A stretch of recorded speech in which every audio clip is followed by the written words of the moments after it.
All right, is this on? Check, check.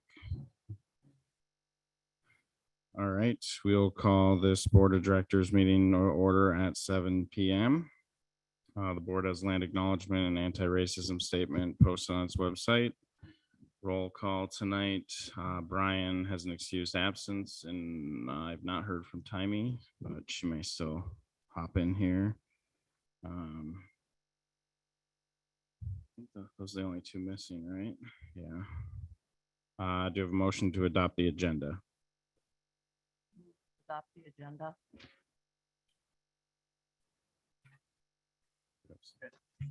All right. All those in favor? All right, that passes. We'll move on to announcements. Does anybody have any announcements?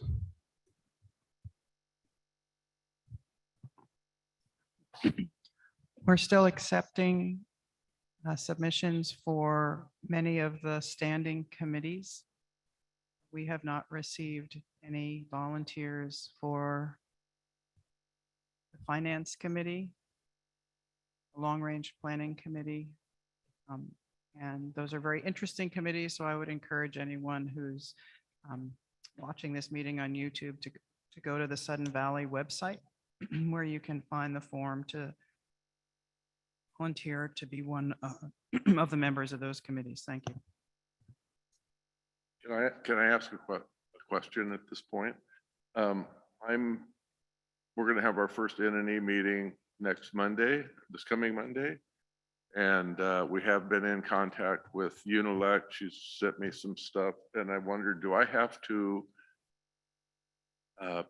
ask the board for permission to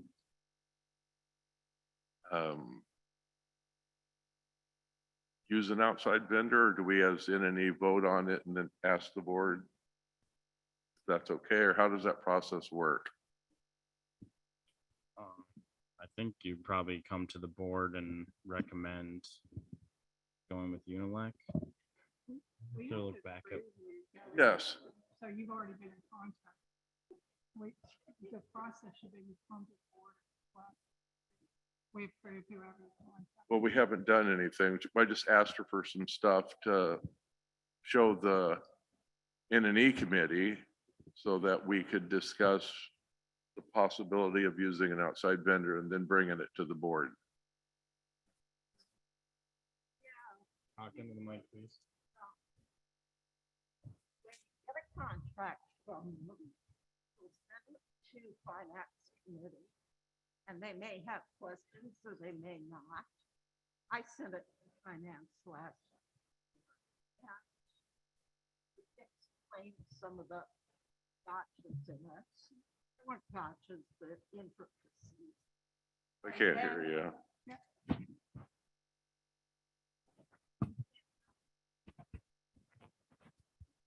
He can't get a contract without it going through the board. Yes, I understand that. I just want to know, does NNE have to, should we vote to use an outside vendor and then come to the board with stuff to present, or do we have to ask the board for permission to make that decision? We didn't last year. It was renewed last year. So we've renewed them a couple of years in a row.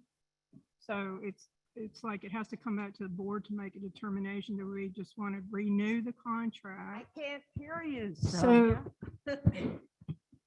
So it was renewed last year. So what has to happen is you need to make a request for the board to determine, do we want to put it back out to bid?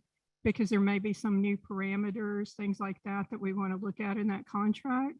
And then we'll make a decision, do we want to renew that one, renew with that same company, or put it out to bid?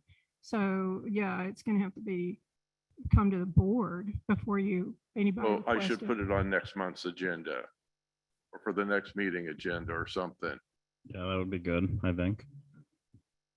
Yeah, and I Yes. think you guys could talk about it initially at your NNE meeting and stuff and kind of gather your committee's thoughts a bit and then, yeah, bring a recommendation to the board. Okay, Linda? I just wanted to say to you, Michael, that Unilect is kind of like our auditor. You know, you can go and you can do bids and you can look all over the place. And what you'll end up seeing is that it's better to see if you can stay with someone that knows our process, has proven themselves. And so, you know, if you want to, you know, get it approved to do that and then get a contract from them, because the sooner you get it signed, the better, right? yeah. That's what we were asking. We were trying to figure out our calendar. And so we asked Unilec what was their calendar, what are our parameters with them if we were to use them, so that we would have a picture and a window to talk about it at our meeting. And out of that, Christine, Catherine, I mean, has, she figured out how to save us some money on our contract compared to last year, doing something a little different. So anyhow, we'll discuss it and then present it to the board. All right, Yeah, I think that's a good plan. thank you. Thanks for bringing that up. Any other announcements? Can that speaker be turned up a little bit so we could hear it? Hey, Joanne, can you turn up the speaker just a little or? AJ, I better? can Louder? barely hear you. Is that better? Yeah. There we go.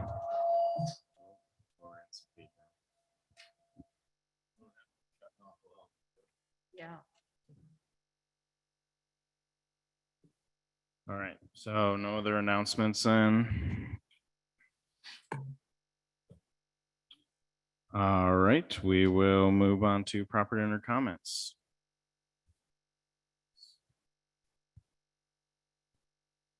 And it's a ghost town. So I'll move on to the financial reports. So I'll pass it over to Joel. And just make sure you're talking to the mic. AJ, we have a representative from Hub, our insurance brokers. Would it be okay to have Andrew Rutherford do his presentation now so we can let him go, or? Any objections to that change? All right, let's do that.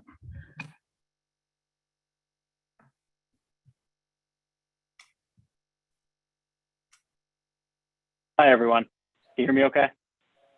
Oh, hold on, we gotta turn it down just a hair. Oh, am I yelling? Here to our phones here. So just so everyone's aware, this is for your board orientation packet. It's got both presentations from Richard, the parliamentarian, and this one. Andrew, do you have, are you able to share your slides with Absolutely. Okay. So- for everyone? Andrew helps us to determine the appropriate insurances, and he's here today to describe to you what our coverage is and answer basic questions. So don't hesitate to ask those questions. Thanks. Yes, feel free to jump in at any point. I'm doing a very broad overview. So any questions you have or any more details you'd like, please feel free to ask.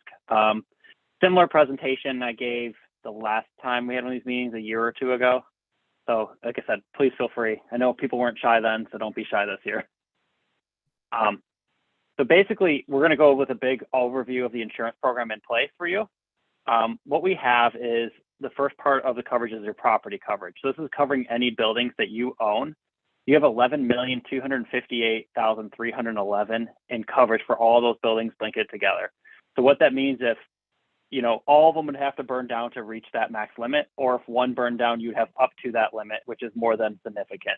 So when we go to market, you have to basically put a value in every building, and then you put those building values together and they give you what's known as a blanket. So therefore, if you're off just a little bit, you won't be penalized because you can kind of share that limit across every building as long as it's adequate. Likewise, if one of those buildings was to burn down, you have what's known as business income and extra expense.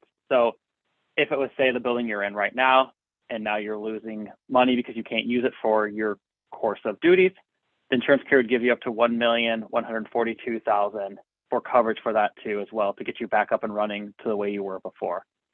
Likewise, the last piece would be the ordinance of law, demolition, increased cost of construction. So the best example of this I can give is our office we have in Bellingham is an old building, about 100 years old. We don't have an elevator. We don't have a lot of things that are current code. So if that building was to burn down and this was us as the insured, the carrier would pay an additional $500,000 in limit to get your building up to code, which current code would be. So if that would be sprinklers, elevator, whatever, you name it, whatever the current code would make you build as to what you don't have currently. Any questions on that section before I move on? Not seeing any. Okay. The next piece is your inland marine, which basically is covering your marina and docks, and then it's also giving you coverage for the golf courses greens. So you have $260,000 of coverage for the docks and the marina bulkheads. What is excluded on that is wind and wave coverage. That's an additional coverage that you'd have to purchase outside of the program you're currently in, similar to earthquake and flood. And then the last piece is you have $200,000 for coverage for your greens on your golf course. So if, something came through and destroyed your greens, you have up to $200,000 in coverage for that as well. Then we have the crime coverage, which would basically be if someone was to forge a check or steal from the entity, you have coverage for that as well. The next piece is the most straightforward, is the general liability. You do have an umbrella policy that will sit on top of this that we'll get to, but you have $1 million per occurrence of general liability plus an umbrella, and then $2 million annual aggregate. What that would cover is your slip and falls, things of that sort. Also,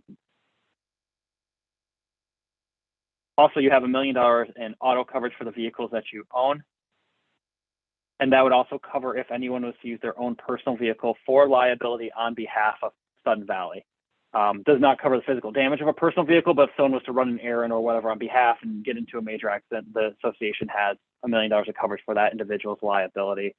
As I mentioned on the general liability and the auto liability, you have a $15 million umbrella that sits on top of those limits. So that's going on top of your general liability, your auto liability, your Washington stopgap that you're required to carry, and then your directors and officers coverage, which we will get to. I'm sure that's the one you should be most concerned about. But that is basically stating you have $16 million in limit for all three of those, your auto, your general liability, and your directors and officers. The next piece we have is pollution liability for the golf course. So that would be, if anything was to pollute from, say, a fertilizer or the oil of a maintenance vehicle or something like that, you have up to $1 million of coverage for that as well. I know I'm going pretty fast, so does anyone have any questions? Yeah, we got one talking to the mic so you can hear. If there's a property, it has pollution from flood. I can't hear you. Could someone else maybe reiterate it? Okay, your property category has an exclusion for flood, yet flood can damage golf course greens, and those are listed separately. So Could someone please, sorry, I'm having a hard time hearing you. I don't think Try the next one. No, seriously, it's not. Now it works? That's much better. Now it works. Okay, Perfect. thank you. I noticed for property, there's a flood exclusion, yet damage to golf greens are covered. So a flood can certainly damage your greens. Which rules? So flood would also be excluded on that policy. Flood and earthquake is excluded on all insurance policies unless it's especially for that. Typically they're separate policies you have to buy through a government program and they're very costly. That's why most people don't purchase them unless they need to. So examples of like the green coverage, I mean, if we're using the term flood loosely, I mean, if it's a true natural flood, yeah, it's not covered. If it was flooded by, say, your own sprinkler system or something like that, then it would be covered. Or if someone was to tear through an ATV or any kind of physical damage would be covered. Did I answer your question? Yeah, so if it's a natural flood, it's not covered. Correct. Yep. Thank you, sir. No problem. That was the only question, so. Got it. Okay. So the next piece is the directors and officers coverage and employment practice. So directors and officers coverage covers all of you and the board and the entity upon making decisions. So an example of a claim would be is if someone was to say that the board made a poor decision, file a lawsuit, your insurance company will defend you up to $16 million of that suit. Also inside of that coverage would be things such as employment practice. So if you had an employee who claimed discrimination, harassment, whatever, you have coverage for that as well.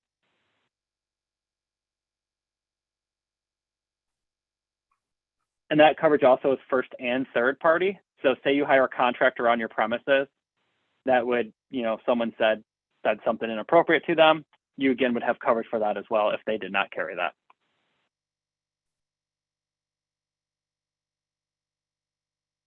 And then here's a couple examples. I believe it's in, as I heard him say, everyone's packet, but these are definitions of the directors and officers coverage. And the reason why we provide this is the coverage is different than the general liability and the property coverage.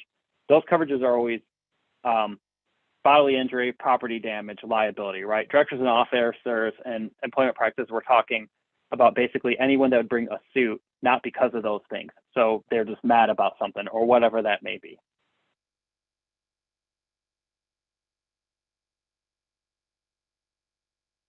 And this is my real brief presentation, so I welcome any questions. Like I said, I left it pretty broad, but I'm happy to get as detailed as possible. Yeah, we got one, or we got a couple here. Go ahead, Keith. Okay. Yes, my question would be regarding the D&O insurance. Would it cover the ACC committee members, or does it cover committee members? Just the directors? I'm not sure if I'm understanding your question, so let me just make sure I do. Are you referring to anyone who's part of the Sudden Valley Board Association, or are you talking about a different committee and entity? The Sudden Valley Architectural Control Committee and its committee members in particular. I'm curious because last year or year before there was a possible incident where each member, I was told, faced a potential litigation based on a decision we had made as a committee. And I'm wondering if the insurance would cover the entire committee, each individual on the committee that made that decision, if it went to court. If that committee is part of the Sudden Valley Homeowner Association and a named entity on the policy, it could potentially cover it. I don't know offhand if it's named on there. I would have to get back to you on that. Okay, yes, if you would, I'd appreciate that. Can you give me the name of the committee one more time? Architectural Control Committee. Architectural Control Committee. Okay, got it. Sonia?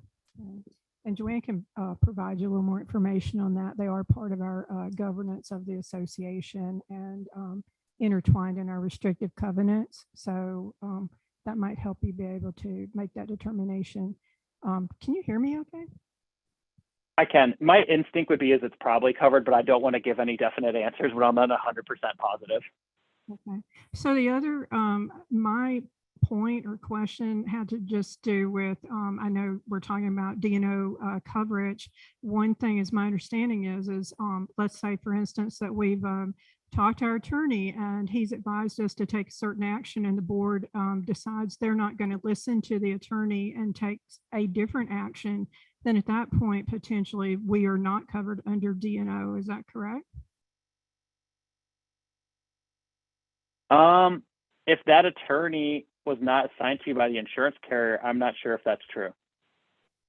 So like say you had I guess let me take this a step further. If you had a claim and the insurance carrier assigned an attorney and then you went another direction, then yes, it may fault on it. We have an association attorney, right? That he works, he works on behalf and in the best interest of the association itself, the SBCA, not for the board, right?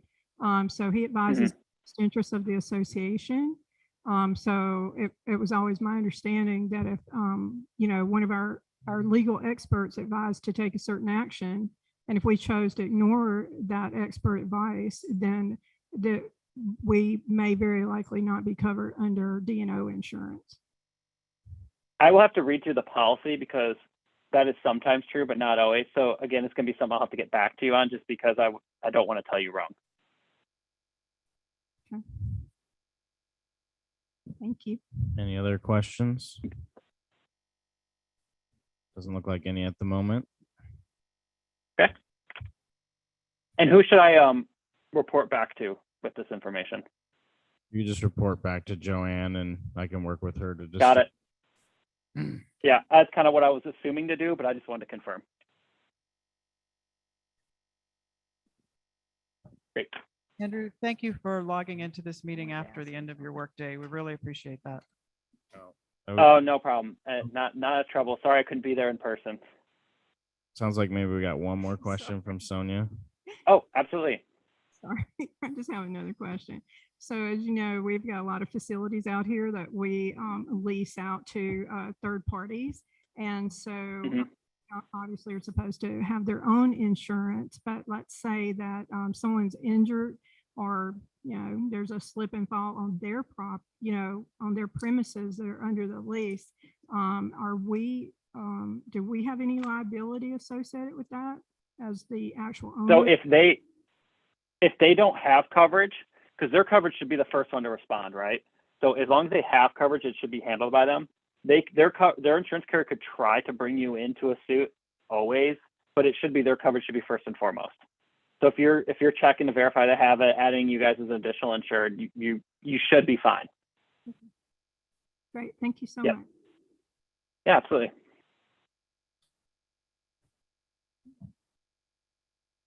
Do you have any more presentation or No, I'm done.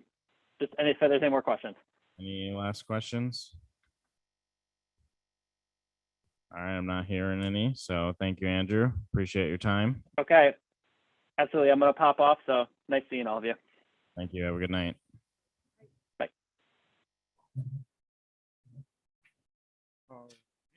So we just did item 5, so we'll go back to item 4 quick then, and I'll pass it over to Joel for presentation of the financials, which are in your packet, and he'll also have it up here on the screen.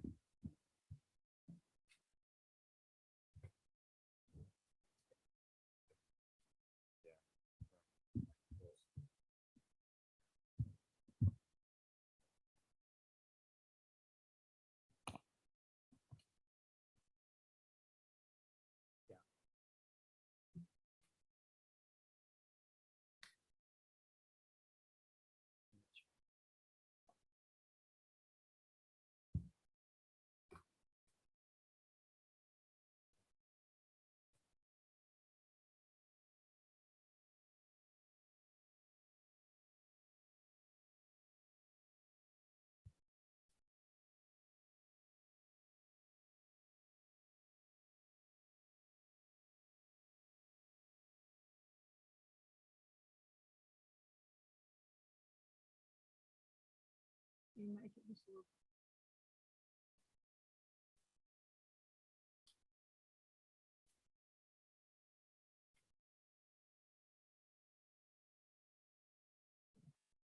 Is that big enough?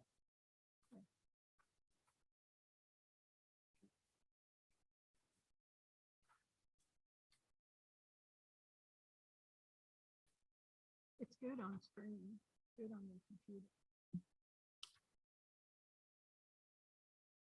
Okay, so what you have in your board packet is you have October and November.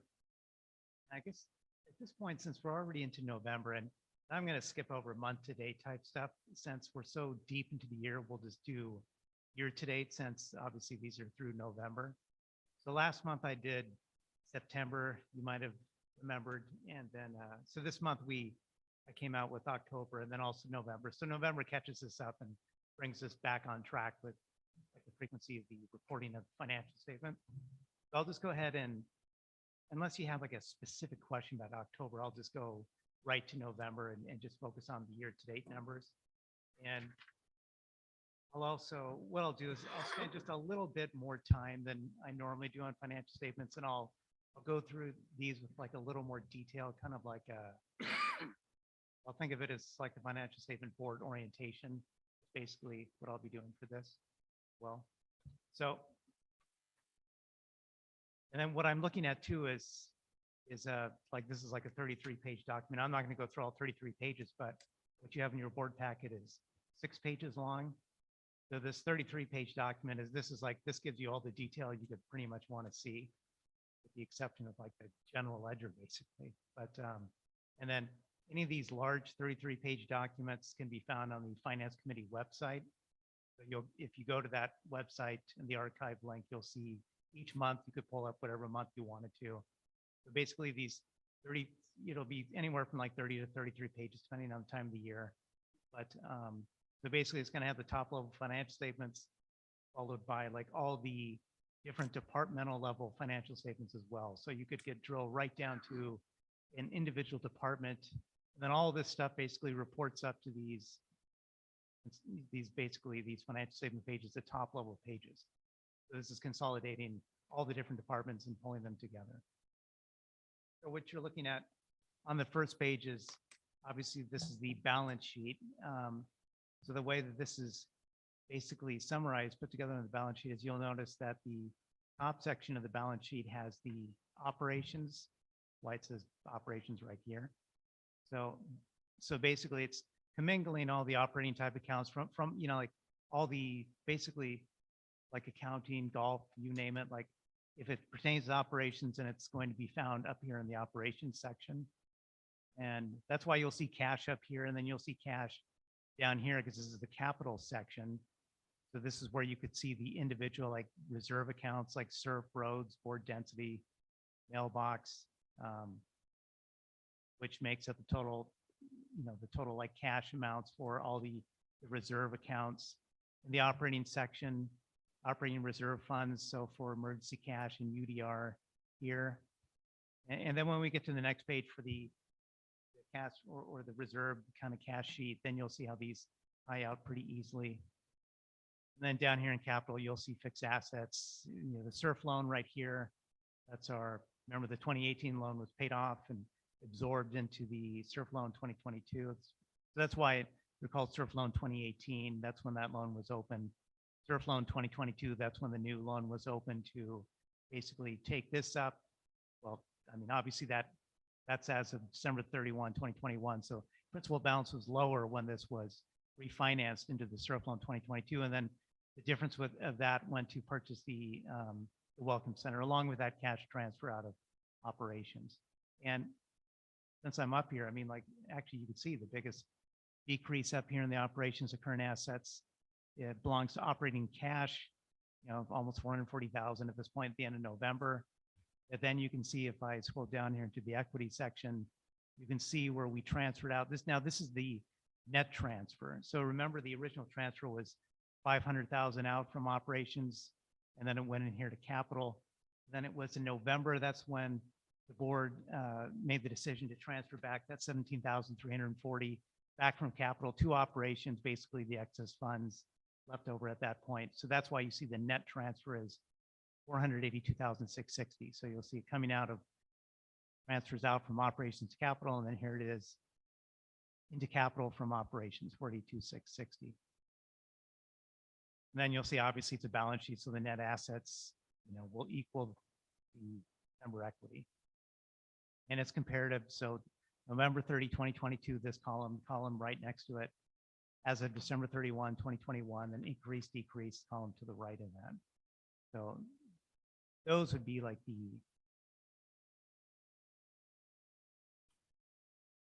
those would be the main items basically on the balance sheet.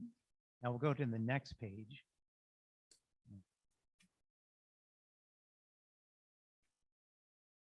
Okay, so this page is probably the most interesting page. This is kind of like the bottom line page of our income.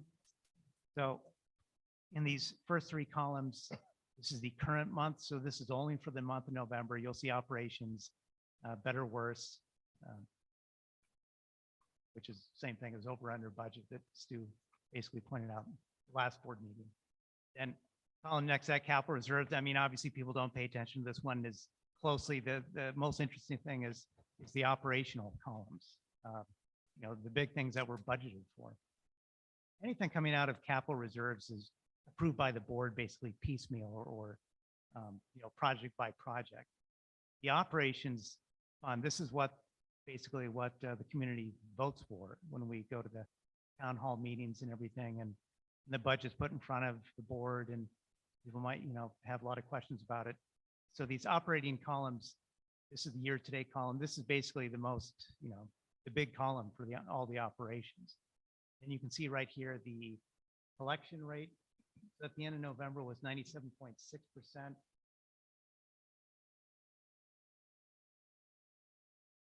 So I have, okay, so we budgeted in 2022 to have collection rate of 93%.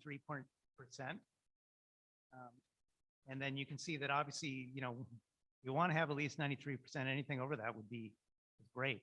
So we were at 97.6% at the end of November. And basically what that really means is for every percent over 93%, so if we're at 94%, obviously that's just 1% more, but that basically means that the operations will take in about $20,000 more for the total year than what we budgeted for. So, so the higher that is, the better. That helps out the bottom line.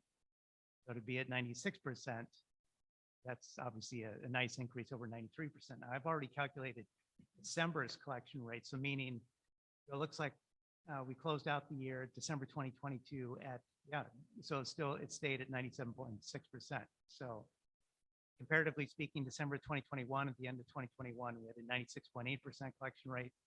2020 was obviously that year was the pandemic year. That was a rough year we had, but we still closed out with 95.5%. So the collection rate is looking really great. Now for 2023, that budget also was, that budget is built around a 95% collection rate as well. So now, and obviously this top part of the financial statement, just basically this part right here is going to summarize all your revenues for the organization. That's basically the bottom line revenue. Well, revenues, not expenses, revenue through, now keep in mind this column is year to date through November 2022. And we'll just focus on that column basically from here on out, especially since we're so, now if we were like March or something like that, then the month to date becomes a little more exciting or interesting. But at this point, since you're into, like especially September, October, November, like those months, year to date is pretty much the thing to really focus on. You'll see, so this section down here underneath the revenue section is obviously exactly what it says, all the expenses. And then you'll see the main headings, revenues here, expenses here, obviously. But so you'll see we had 3.9 million in revenues. We had 3.76 million in expenses, meaning so at the end of November, we're sitting at about $138,758 surplus at the end of November. Now, usually I'll talk about what it was the year before that. So, but the prior year in 2021, this is where it gets it's not exactly apples to apples because we had some unusual items. We had 705,216 in surplus at the end of November, but then keep in mind, we also up here in this revenues section had this one line item for the PPP loan forgiveness, which was a revenue line item, almost, well, it was 357,700. So if I kind of peeled that amount out of it, then it would have been more like 347,516 if you wanted for it to try to be more comparative. Now, in terms of like, we're better than budget at the end of November for operating income by, close to 58,000. Last year, we were better than budget by about 661,000, but that PPP loan forgiveness is propping that up. So if I took that out, then it dropped around 303,000 last year. This section actually, so this is basically, so when we talk about the budget, like in the town hall and stuff like that, when we're shooting to break even on something, this is basically the line that you want to look at, this net income loss. So this is the operating income. This is before all the UDR stuff is stripped out of it. The board votes on UDR stuff the same way that they vote on capital. So the board approves spending money out of UDRs. That's why we don't combine UDR into the operating section up above. Of course, I was going to mention something compared to the audit statements, but I'll just stay away from that. no sense confusing things at this point, but so down below, like this is where you'll see all the UDR activity for the year, like the different line items, Firewise and all that stuff. And then basically grand total activity. This is after UDR, so negative 67,659. But keep in mind this is all stuff that came out of a reserve account, which I'll show you on the next page.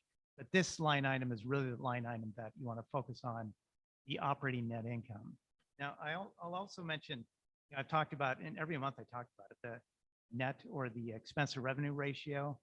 And basically that's just, so, okay, so at the end of November 2022, expense to revenue ratio is 96.4%. And if you wonder like, well, how do I come up with that number? It's basically just expenses divided by total revenues. So total expenses divided by total revenues basically tells you that 96.4%, that literally just means in a nutshell that for every dollar of revenues, we had about 96.5 cents of expenditures for every dollar of revenues. That's literally what that ratio means. So obviously, the lower the ratio, the better. Now, when we do the budget, like the town hall, when we do the budget, what are we shooting for? We're shooting for 100% revenue to it, or expense to revenue ratio, meaning we break even for every dollar of revenues. We have a dollar in expenses, and that's what we're budgeting for. So at the end of the year, that's what we're really shooting for at that point. So the end of November 2022, like I said, 96.4%. Last month, October 2022 is 94.8%, a little better last month. November 2021, and I adjusted these numbers to kind of strip that PPP stuff out of it just to make it more comparable. So it's about 91%. And then in October 2021, it was 89.5%. So it's fairly in the ballpark for the most part. I'll go to the next page. I'm not going to go through all 33 pages. I'm just going to go through literally the first, like after I get done with this page, I'll go to, well, I'll just do one more page, and then after that, I can take some questions and stuff, or I'll hit on some things as well. But so I don't think I'm going through. You're almost done.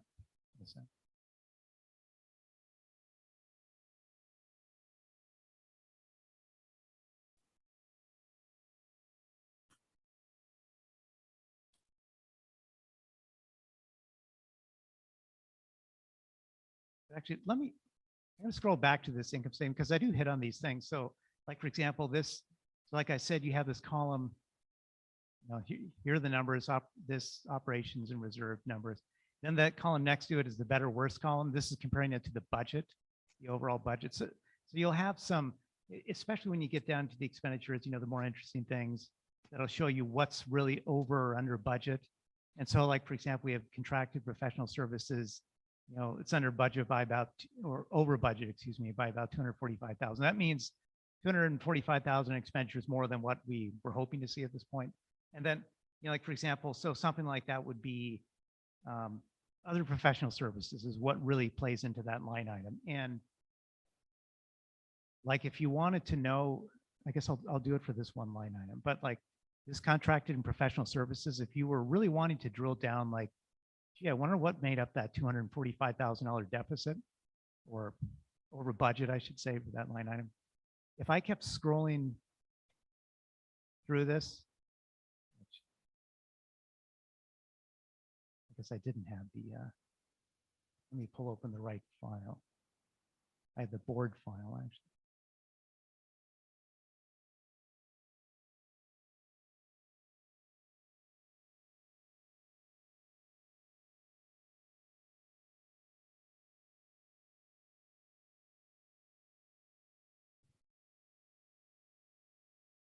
All right. So we were looking at that. And I could, so just keep that in mind, contracted and professional services right there. So if I kept scrolling down here, so basically we're looking at the departmental month to date, year to date. And then we get into this, what's called operations. And well, basically this is going to show you, it's going to summarize all the major categories. It's basically showing you the income statement in far greater detail. It's not on. Oh.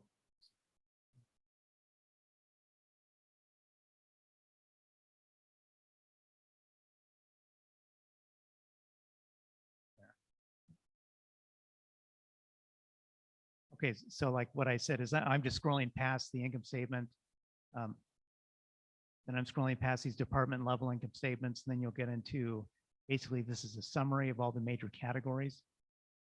But here's that contracted and professional services category right here. So you see there's that 244,776 over budget for that category.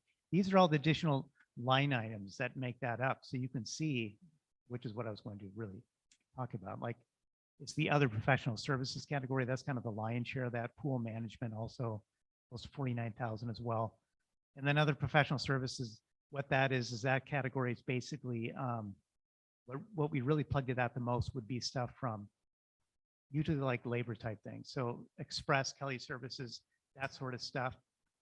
So meaning if we're short on workers and we need to fill positions and we reach out to Express to fill those positions, then we would expect to see this line item to run under budget. But then at the same time, we should also expect to see, which we do, the salaries and benefits column to be under budget, which it is. So even though this is over budget, we should expect to see like this to run under budget salaries and benefits. CCR and mandates, the big thing for this would be like legal expenditures, regulatory compliance. That's really the other major one, 91,000. That's largely hazard trees. So if you were to look at the ACC departmental page, the hazard tree line item, you'll see that line item is what's really feeding into that one. Now, if we turn the next page, so this page is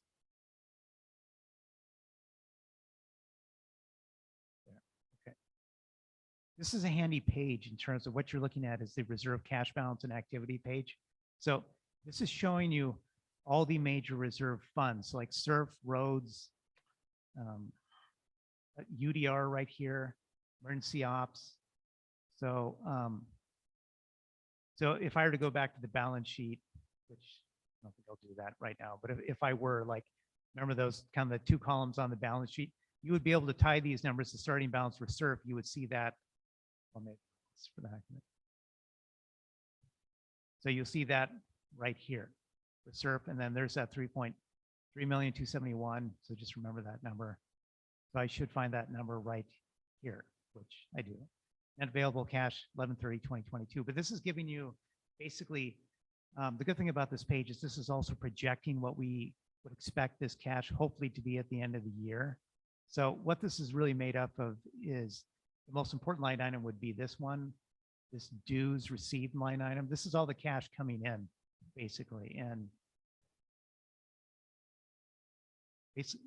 I'll mention this too, I might as well. But when I talked about this collection rate right here, this 97.6%, basically the way that we calculate this collection rate is if anyone is behind on their dues for operational dues, we just write it off like on the books. We're getting this as close to cash as possible for reporting purposes. So that 97.6 collection rate, that's a really good number. That's what we took in for November. This is basically cash in a sense. It's like we billed for cash and that's the cash that we got in. And then the other is reserved to bad debt expense. And we have to undo some of that for the audit, but I won't get into that.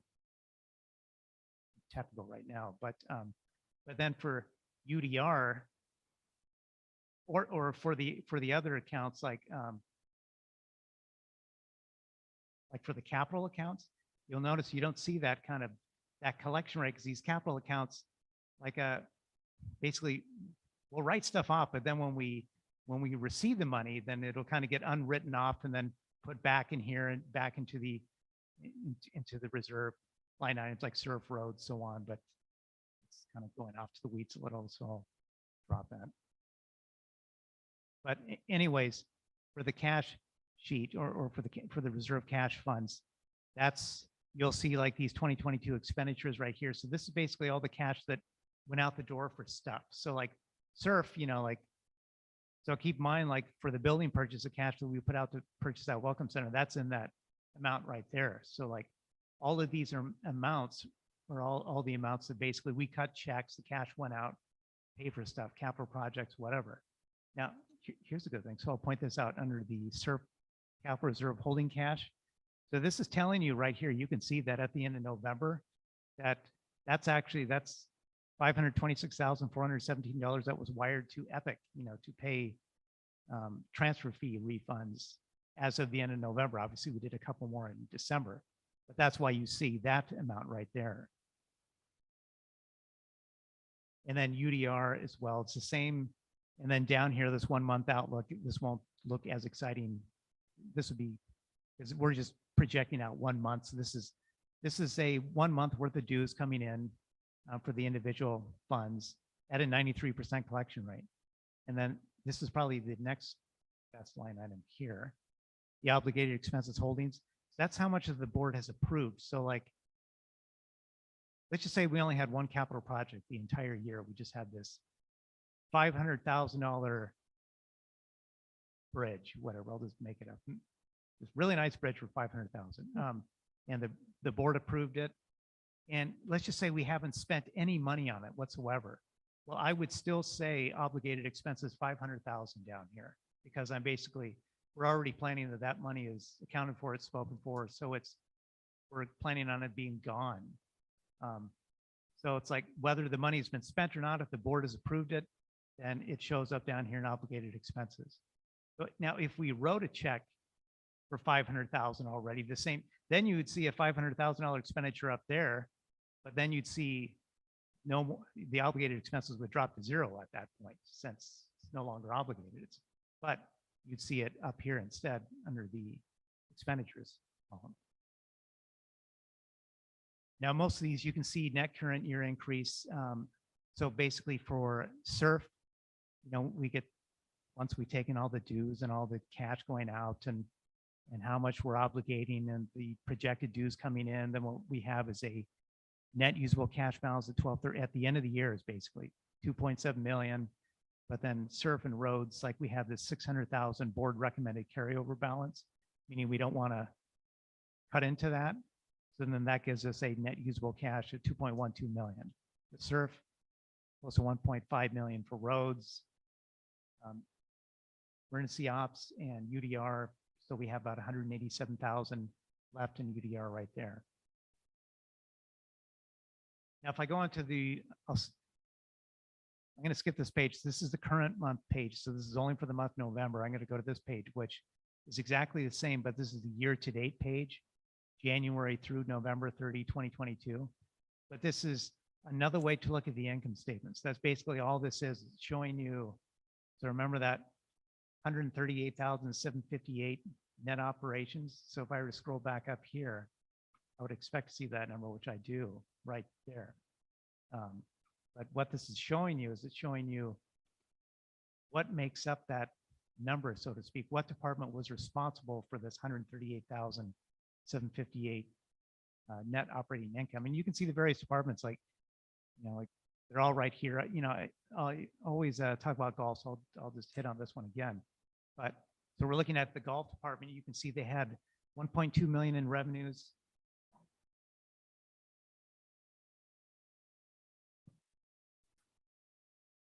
So last year, for comparative speaking, they had 1.1 million. I'll just round these numbers when I talk about them. So they had an increase in revenue of about 98,000 for golf this year at the end, January through November versus 2022 versus the same time period last year in 2021. The actual salary benefits, 621,513 plus the actual other expenses, 304,331, gives you total expenses for golf of 925,844. Last year they had about 900,180. So their expenses are up by about 25,664. But the thing is, their revenues are up by 98,000, like I pointed out. So the bottom line for golf is their net income is 279,169. So they were better than budget by 206,132. Last year, their net income was 206,745. So they're better than they were last year at this time at the end of November by about 72,424. Now, in terms of you'll see better, worse for these different departments. And this is just another way of looking at it to see what department where these line items kind of hit and contribute to that. Remember how I said ACC security right here, trees? So that worsened budget by about 80,548. So that's basically your trees right there. Some other big ones like administration. Of course, this is largely going to be like other professional services. So Express, Kelly Services, that sort of stuff. And then common costs right here would be legal basically contributing to this. But I'd say for the most part, that's pretty much covers it for the financial statements, like the big pictures, so to speak, on these statements. If anyone had any questions about these at all? Linda? Okay. First question that I have is on the November balance sheet. And just the net operating assets. If I look at just our current assets, and our current liabilities exceed our revenue, or our and it's like there's almost $9,000 there, that when you get to the bottom of the net operating assets, you have to take in our operating reserve to get that balance. How sure you were going to have enough money for the end of the year? What, see, so which ones are you talking about again? You're talking about this?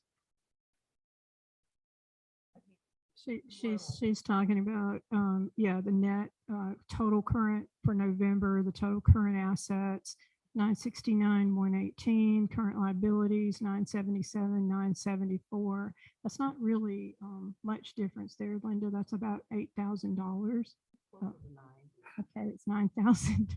Actually, $8,856. Well, Okay.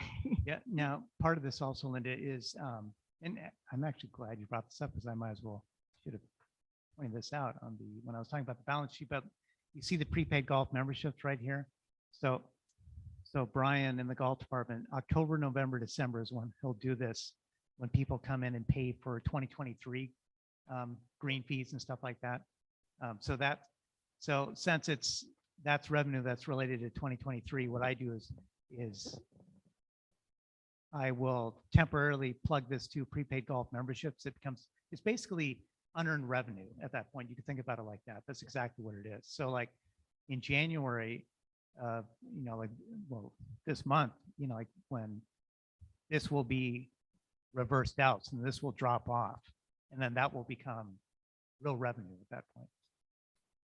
So if you were to just take that out of there, right there, it would be 875,000 or so. I guess another question that I have on this, I really, when it started to go into the negative, I looked at, we got the building completion fund.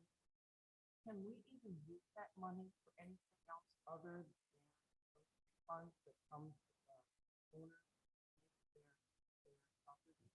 Well, basically, I guess the two uses for this would be either if they did everything correctly, then, well, and most of them do, then I'll get the paperwork to, give us permission to release the money.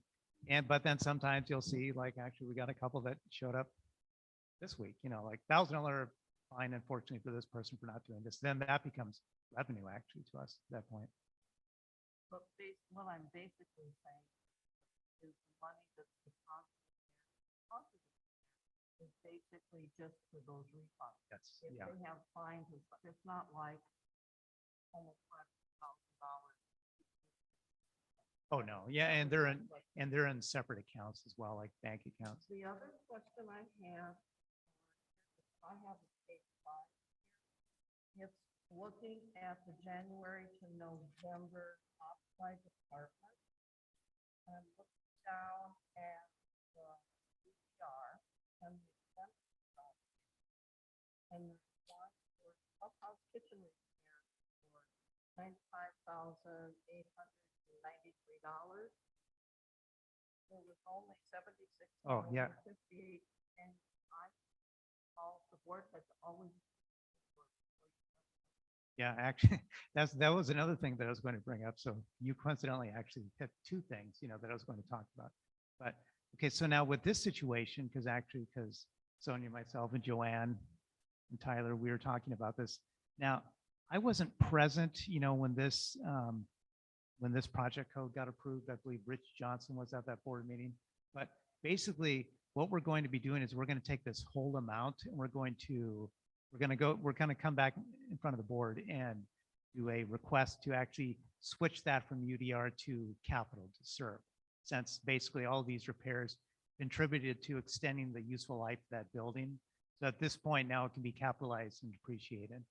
So we expect all of that to drop off. And then the good thing about that, the other side of that is that frees back up all that money into UDR and other things. The thing I'm concerned about is I think that means if there's $95,893 there, that means that we've written them a check. Oh, sure, yeah, right. I'm just saying, it's always been a rule and it's not.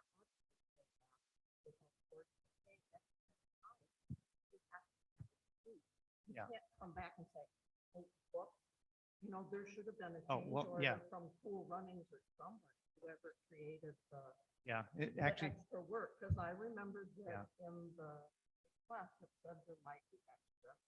But the point is, then it's their job to come back. Then Right. somebody So comes that- back to the board, no, Sonia, that's what it says. Yeah, I don't I want was you interrupting me. Linda, I was explaining what happened. actually, so I'll tell you like the flip side of this, Linda, and this has happened before too, where, whatever it is, potholes or something like that this has happened before with potholes. Let's just say that this didn't happen. What I'm saying is, let's say that we're not going to do the SURF thing, right? Then this is exactly what would happen. What would happen would be when I close these projects out, because it becomes all a part of year-end type stuff, when I close the projects out, then I'll say, well, tough luck, guys. Like you said, you own over by 20,000. So guess where we're going to take that from? Operations, and that would be the kind of the flip side of that point. If it's not going to be something that's capitalized, like if it was something that wasn't, it's not that dollar amount was not approved to come out of UDR, we can't capitalize it, we can't put it back to SURF or do a request for the board to put it back to SURF, then it's like tough luck, but now it comes out of operations. I know. I'm just saying, we're talking February. So Yeah. this is something that could have come. Well, but this is something that we've been tracking this as well. So,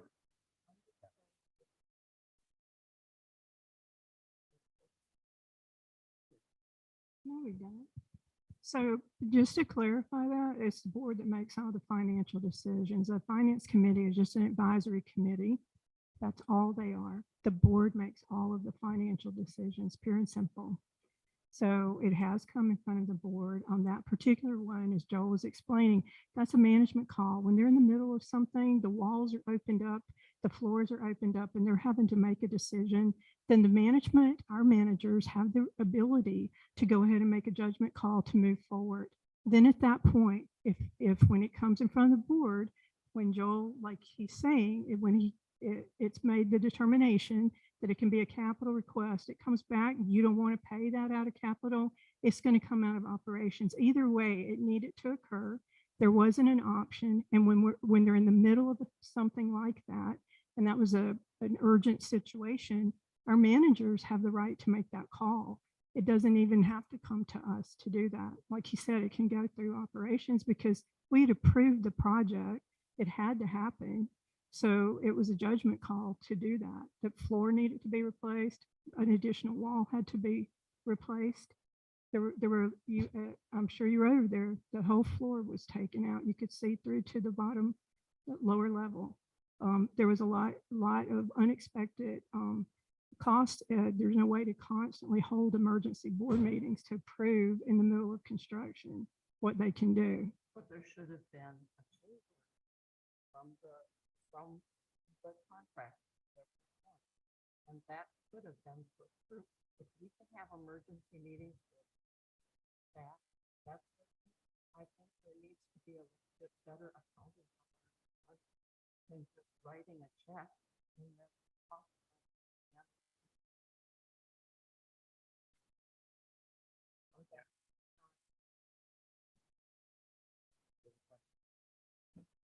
Joel, one quick question. I was looking on here, I see, the HCC slash salary benefits, things like that.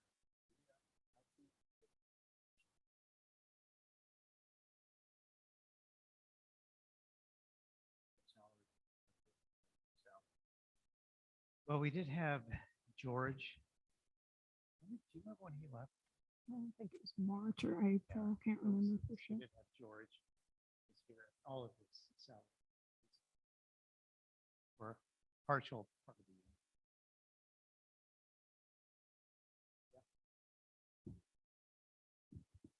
Any other questions? Stu? Just curious, what the goal is for operating reserves. Right now, it looks like the operating reserves is about, 1 month's worth of our expenses. For a typical business, you usually want 2 to 3 months worth of reserves for your operating, with respect to your operating expenses. Do we have a goal as to what that is? There is Well- an existing policy, but Yeah. I don't know it offhand. It's about 2 months. It varies. Sometimes Yeah. some months we may be at 3 months operating. Some months, it kind of, but it does average out to about 2 months. And the goal is 2 months. Yes, so I guess a quick answer to your question would be like, could that cover 2 or 3 months? That's on how lean we make things. It could,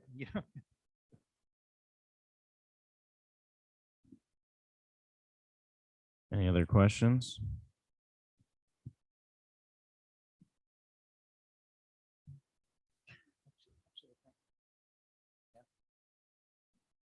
Nancy, well, I mean, like, she was gonna ask this, but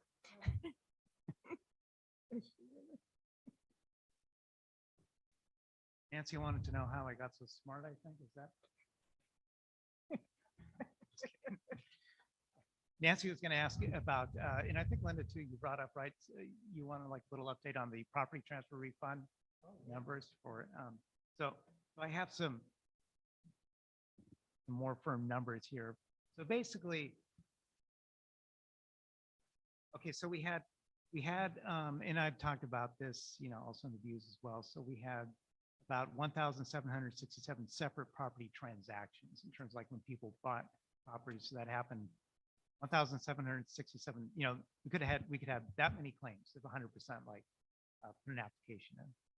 And so we've had, approximately 1,200 people apply, and we paid out, the most up-to-date number.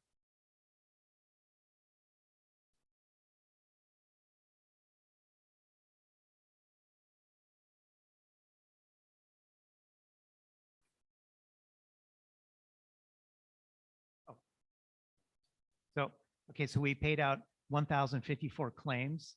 So that's how many claims actually got paid out through Epic. Now, so we paid out in terms of total amount paid out so far about $905,000 in property transfer fee refunds. Now we took in, how I said, we took in 1,767 separate property transactions. So total transfer fees collected about $1.33 million is what we collected. If you were to, and like I said, we paid out about 905,000 of that. So that means we paid out, about 68%, close to 70% of the total amount that we've actually taken in for that. And then we still have, like a number of people that they gave us, basically they have a claim outstanding because we can't, they forgot to basically give us a closing statement or I mean, it was really epic. They forgot to submit a closing statement or a driver's license, and then the address, their mailing address. These are largely people who would have moved. Their mailing address doesn't respond to anything that we have on record. So without a driver's license, we can't just release it. And we're trying to clear that with people. But we've cleared quite a few claims actually in terms of, because I think we originally, like in the November batch, was about 600 and some that we paid out. And then we had like then we ended up clearing like 300 and some, like the week after that, like getting closing statements, confirming addresses, driver's license numbers, stuff like that. So, I mean, it was literally for the last week of November through basically the third week of December. It's like, that's all I did was property transfer fee stuff. It was literally 100% of my time was going to that. So myself and a couple other people, but so it's, yeah, it's been a lot of work just getting to this point. But the good thing is now I've handed this off to someone else in the accounting department. So it's like, so in terms of, just to give you an idea of like the magnitude of the claims coming in and the claims that we're dealing with. So first was like, the first one was like 600 and some, then the second batch was like 350 or something like that, more people that we paid out than we did this batch. I was kind of calling it the Christmas batch, the Christmas run batch. That was about 70 people that we were able to like clear out at that point. So then Angie in accounting, is working with other people, and she was telling me at this point, she's got about 25, that we could pay out. So that gives you an idea of like how it's kind of, hopefully it's starting to kind of become more of a trickle at this point. So, but we'll still keep diligently hammering away at these people that some of these people might be more difficult for us to get a hold of since they've moved and stuff. But those are basically the big numbers on that. So the accounting department is currently working with anyone who submitted a claim through Epic to resolve that claim and be able to pay out on it. All those transactions receive the same number of communications from Epic. They receive letters. And as you're aware, we've been advertising in the views and making announcements on the website and through the e-blasts to make the community aware of this. And we've had many people call us to say, what is this program? Can you explain it to me? And of course, we give them that information. So this year, the outreach to the remaining folks who have not submitted an application for one of the transactions that's deemed eligible, we'll be pursuing other avenues.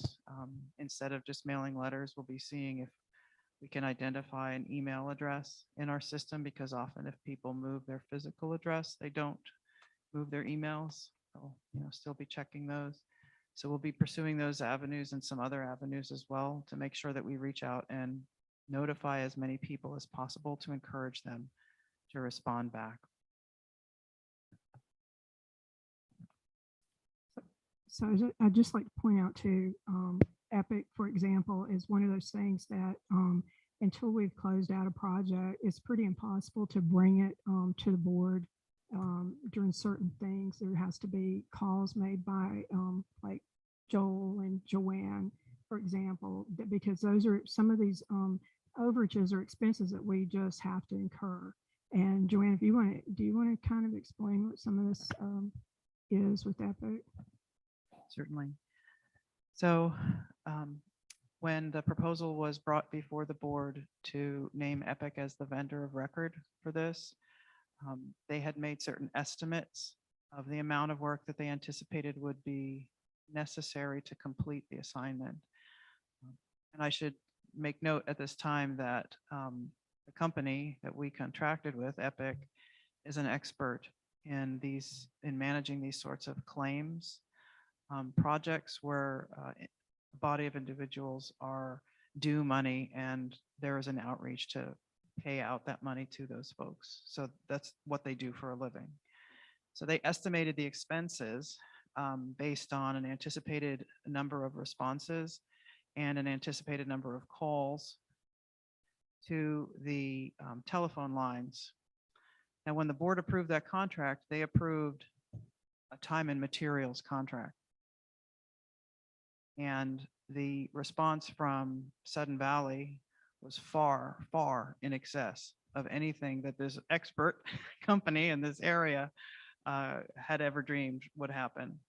So a lot of the misinformation that was shared on Facebook that people were reacting to resulted in a real cost to the association, because not only did people call the number to say, a general information question or to answer some problem or, that they had filling out the form, but people kept calling multiple times to ask what the status was, even when they were informed that they would be receiving a check in November, that was the way the program was set up. They kept calling back, hoping for some other sort of reassurance, which just couldn't come because the process of the project was to receive all the applications and then batch them and deal with them at the end. So other than a confirmation number, which was received by people who submitted applications electronically, there was no other means for Epic to give any assurances to the community. So when people were encouraged to reach out continuously, that ended up driving up the cost significantly. The numbers in the line items for the call center and the business analyst time, which was basically all the time that Epic had to spend to answer the many inquiries that they got, dramatically ran the costs above their original estimate. By the way, we pushed back on that significantly and received cost reductions on many of those line items. But even after those reductions, it still was in excess of the amount originally approved by the board of directors.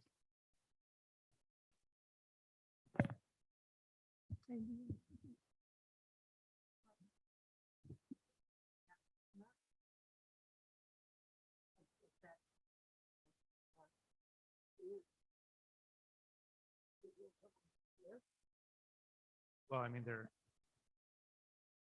like in the finance, so it's already baked into the November financial statements on the accounting line item. Actually, that's part of that contracted professional services. So there's an accounting line item in there for a GL 7095, and that's $22,330 so far.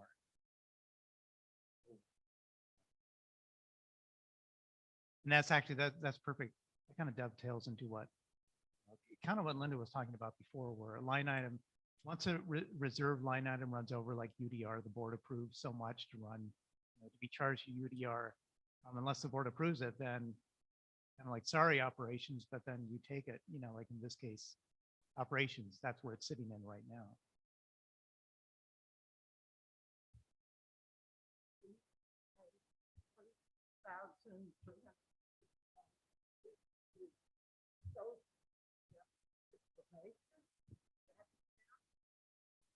I'm drawing that conclusion based on the report from Epic about the kinds of calls. But to be fair, there's no proof of that. But the truth of Well, they it did is, say without that. any interpretive, It's in the report. that an expert in this area made an estimate of how much needed to be spent on particular activities in the course of this project. And there were cost overruns, significant cost overruns in the amount of personal contact that they needed to have in order to answer the many calls and inquiries that they received over the course of the project. And I'm not sure to the point of Sonia asking me to talk about this, is that we couldn't call that project to a halt, and yet and made every effort to negotiate with the vendor to keep those costs down. But we did not actually receive a credit based on those negotiations until, was it October? And then we're still trying to figure out how much ongoing activity is required to close out that project. So it would be difficult to come back and report a number, if not impossible to report a number to the board. And so that was not done.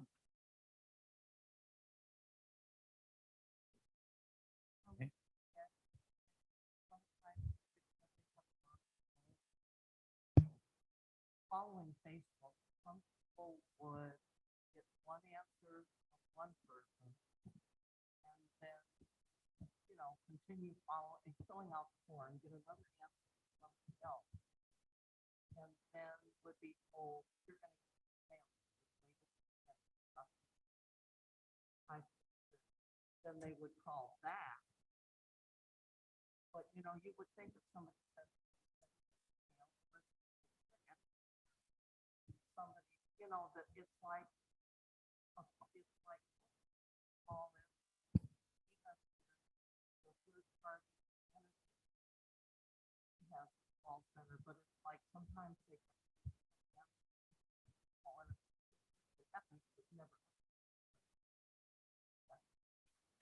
I think the point was just that the estimate came because this is a company that deals with national class action lawsuits, and they address these types of calls all the time and are able to generally estimate that pretty closely.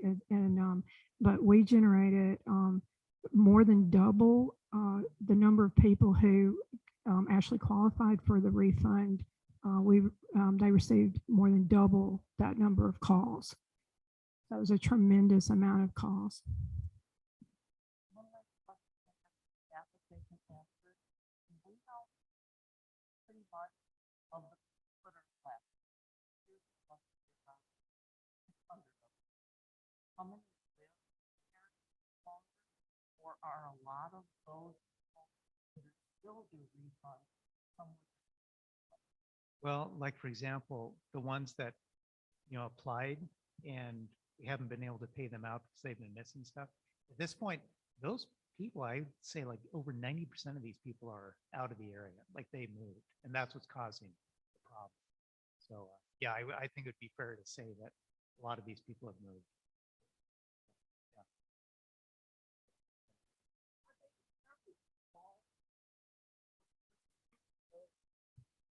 Well, Are they the same level of amount?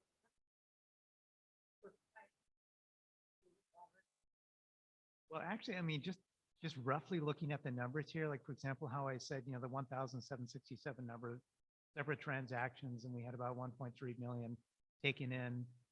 We received about 68% of, applications of the total amount we paid out, close to 68%. We're kind of like running. To me, though, it does look like more of the higher price claims would have paid out by now at this point. Definitely, yes. Because these could run anywhere from like, someone just had a vacant lot, someone gets $55 or something, and it could go up to 2,500, or something like that.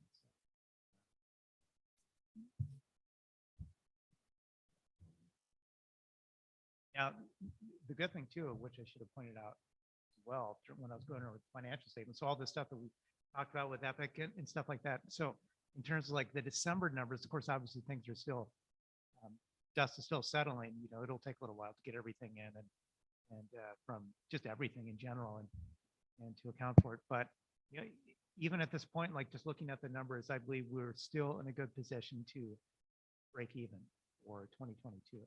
So that's good.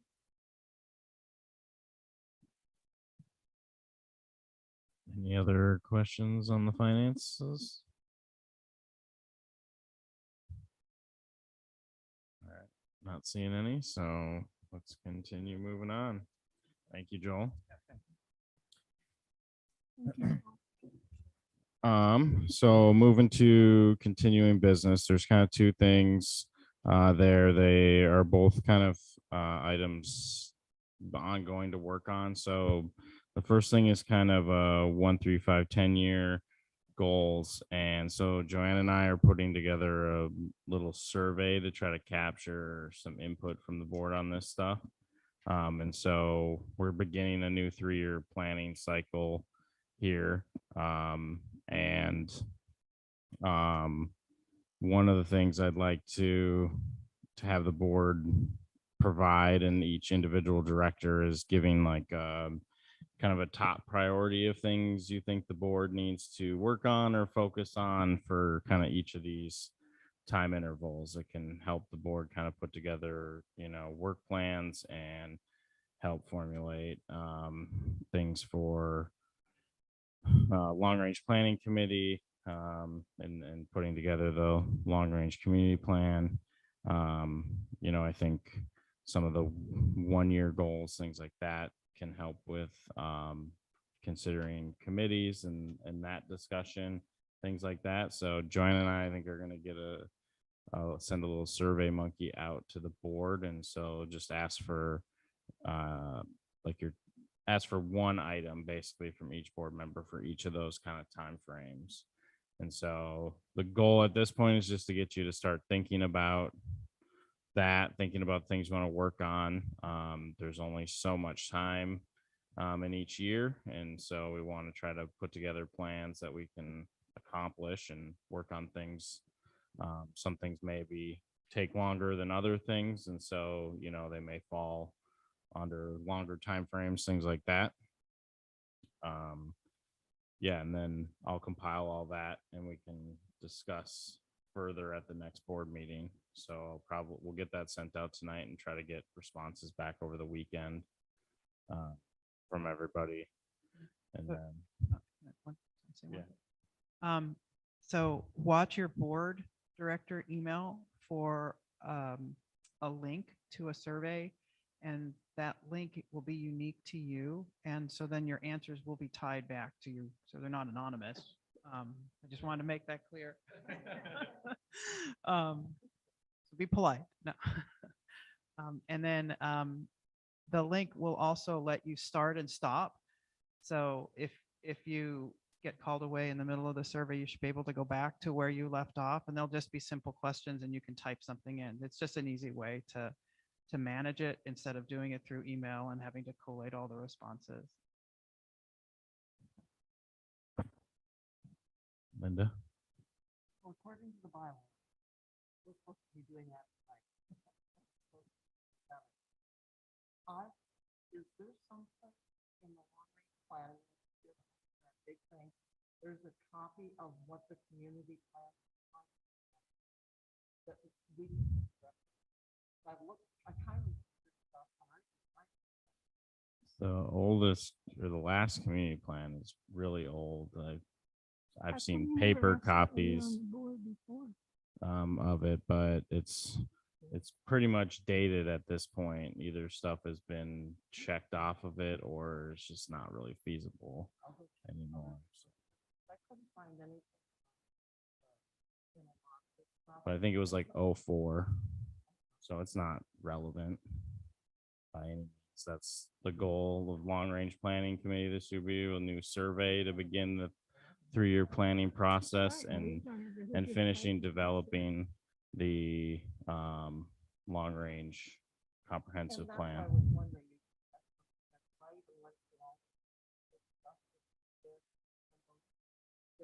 I mean, I did go try and find. No, we don't have a draft community plan together yet. That's the goal for this year. The strategic planning was more of that was a board management, we included long range planning as well. Just because it all ties together a bit, but that was more of a board level exercise of setting new mission, vision, and values, procedures, like we had that type of issues stuff. with the reserves and aligning. As far as the planning processes, the capital plan, like the 10-year capital plan, 5-year capital plan, actually didn't align correctly with the reserve study. And also what we found is the reserve study actually didn't even align with a lot of our assets and our needs. So that's what we focused and drilled down on over this, what we talked about in the strategic planning. So we aligned the planning processes and did a really good job. And I know everybody's heard me say this a lot, but 2022 is as a true indicator of how well that actually worked. Those projects we managed to, all of our capital projects except one came in, and all of them were done on budget or under budget. And that was through these record-breaking floods and snowstorms and all the changes with bringing in a new GM, 2 new GMs and everything. So it says something about making sure that we build that foundation really well. And I think we have. And so like AJ was saying, now it'll start to commit that to paper. So yeah, that'll come in your board email. So keep an eye out for that. And that kind of ties in, so there's been discussion about committees and stuff like that. We had Richard at orientation last week, and he discussed committees a little bit. And so we put together a little committee worksheet. So it's a mechanism for if people think there's an ad hoc committee that needs to be formed, these are kind of the initial steps that we would want as a board to consider, in the formation of ad hoc committees.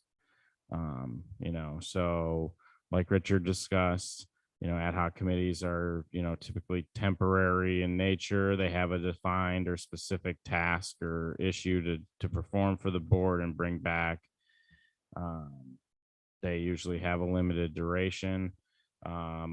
Any ad hoc committee we create would cease to exist at the next AGM, and the next board would have to reform those committees.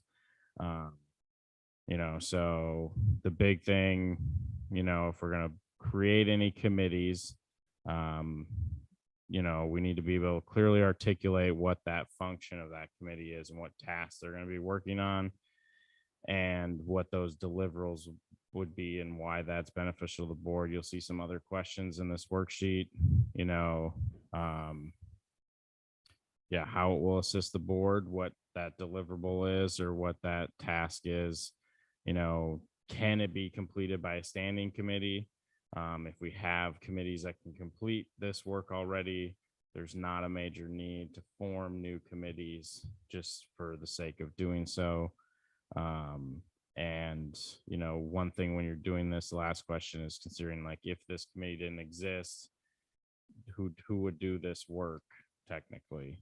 And so those are all really important things to think about. Committees take up staff time, they take up our time. So we want to be diligent with that, and it's all kind of part of developing a work plan for the year, and kind of creating one, starting to create plans for the next kind of two years out, 3 years out, and things like that. So I don't have anything major to discuss on that. I think if people have an interest in thinking that we need to form a committee, I would ask that maybe they fill this out and submit it back to me, and then I can work on compiling anything, and we can discuss further at future board meeting. I don't know if anyone has any questions. Linda? When we use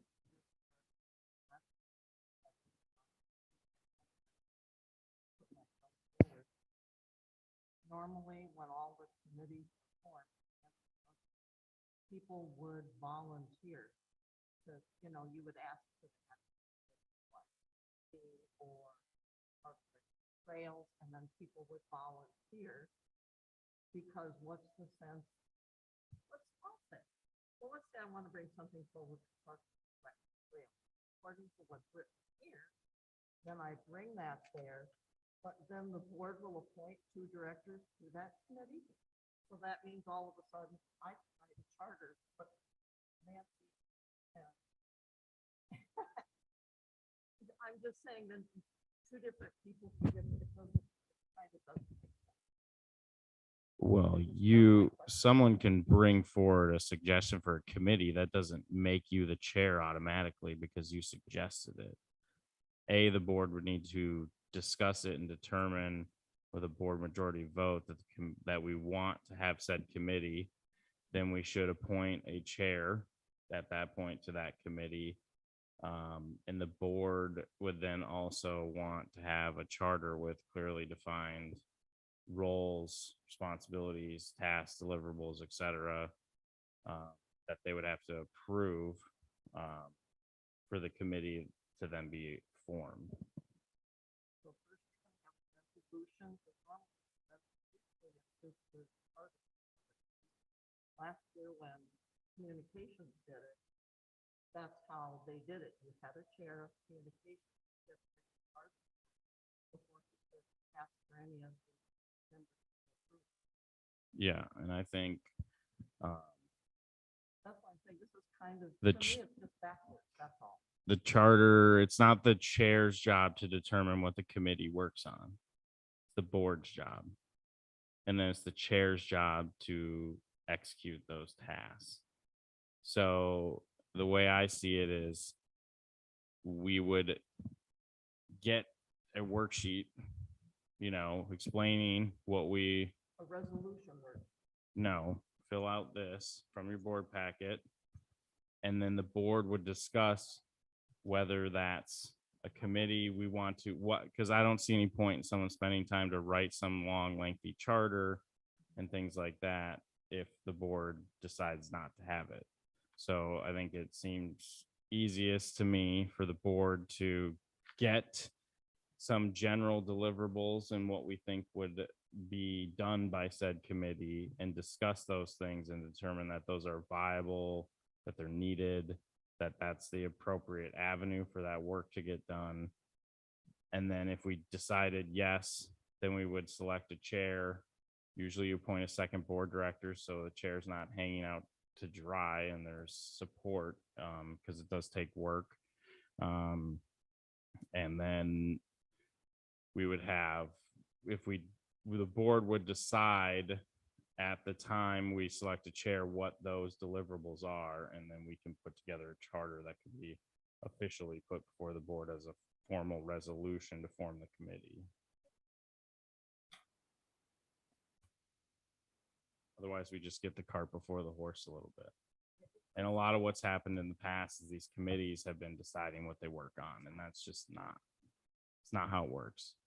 It's not what, that's not useful or practical to us as a board if people are just freelancing, doing whatever they want. I know, it's just, it's strange.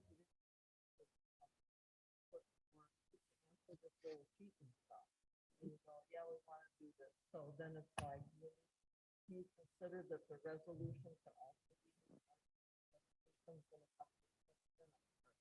They would be together. It's all like one document. The That's what I resolution think. is the Kind charter. of what I've looked at in some of them that way. I just want some clarification. But yeah, I think it's important for us to talk about, you know, yeah, we need these items. We should spend our time working on it, because every committee, extra committee we create, that's time for both the board to meet and discuss recommendations that they bring to us, and those people spending time doing those things, running the committee, committee members, then community members coming in, spending their time too. So we just want to make sure it's all coordinated and we have clear direction to people, because that's been a bit of a challenge in the past. I guess, I don't know who raised their hand. Did you have your hand, Michael? Or Yeah. I think you were first, and then I'll go Nancy. Is and there Sam. a communication committee? Not currently. Not currently. That's something something to discuss. yeah. And then, like, you know, that would be, I was just, you know, so we in, fill out a sheet and then we discuss what those deliverables, my, you know. my question in that goes, well, we just alluded to the fact that poor communication cost us a bunch of money through misinformation going out. I've lived here since 2015, and I've really experienced a lot of poor communication in people not knowing, neighbors not knowing, people not knowing, unless you come to a board meeting or involved in a little more like I try to be. Communication's been really left to rumor and innuendos, and thus that's what fuels Facebook. And so also, as we get closer toward the AGM, I thought there was a communication committee that was supposed to host the town hall meetings. So why isn't that a standing committee? It's not written into the bylaws. And so, and no boards ever put that forward, but those are discussions, you know, that we certainly could have. And, you know, we could, as a board, ask document review committee to put together, you know, language for a bylaw amendment. That's one of the things too. It's like, if, you know, ad hoc committees are temporary in nature, if we're forming them every single year, do they, you know, then we have to go through this whole harangue all the time and agree So as a then- board that we need these things and what they're going to do. And, you know, and that's not to say some of our standing committees bylaws couldn't necessarily be, you know, improved along the way as well. So it's certainly like a section of the bylaws we could take some time to review. And then what he's saying is, So you could, Like theoretically, into so the- just kind of playing out this Yeah, I process, your understand. 1 Let's year, put it your out. 1 year Talk goal, about you it. know, your 1 year goal, your top priority is you know, communication, right? how And do s- we go about, I'm in an educational process here. So if we wanted to change a bylaw to get a communication committee as a standing committee, would we, how do do you have to put it into the agenda to do that for the AGM? Yeah, yeah.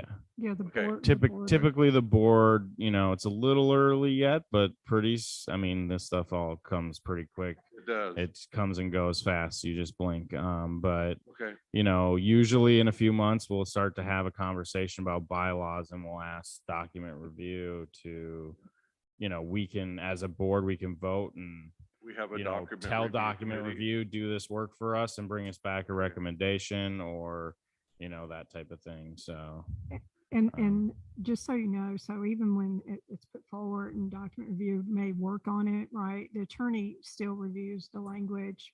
It'll come, then at that point, come back in front of the board for the board to vote on it, and approve it and put it on the ballot.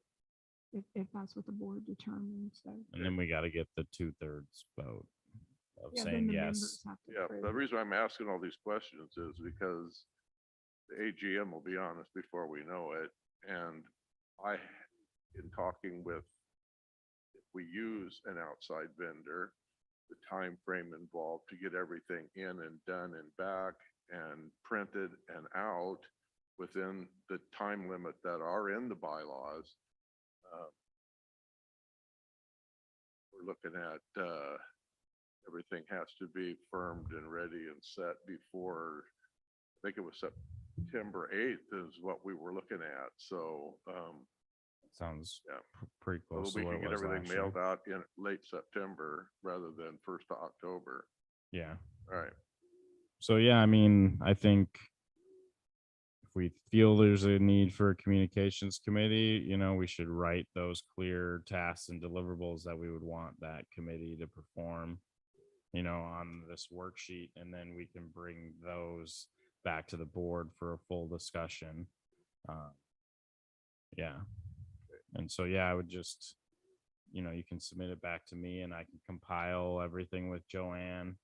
And then we can have discussions at the next board meeting with it too. So this is kind of a little bit of solo homework for people. So you're welcome.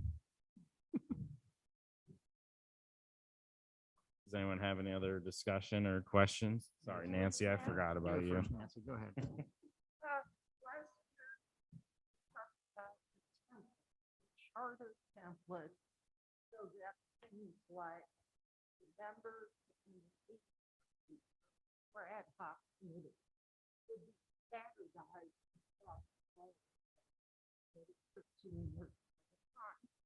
Because in the past, we had things like the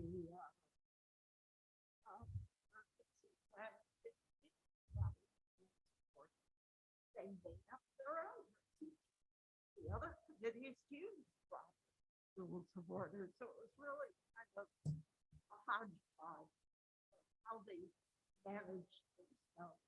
And I think it was 35 standard. I know we started one last year with the committees. I think we started to standardize. Yeah. Because before, all the committees had like different looking charters. They would have different sections in them that others may not. Things like that. The whole template and the committee go there. We were talking with, like, and I have one that I was going to run through the document with you. When we could eventually have a meeting.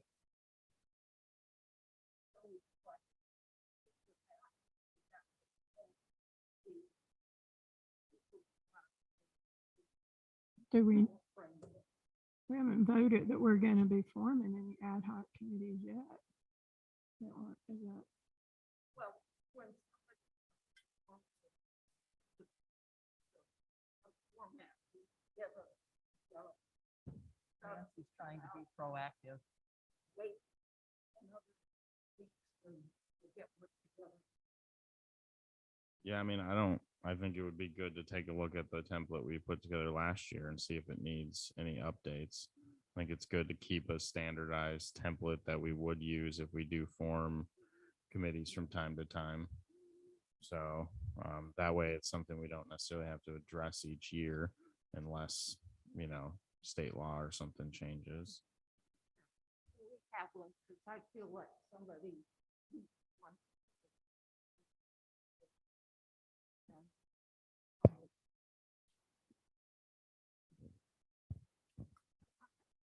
Can I say something?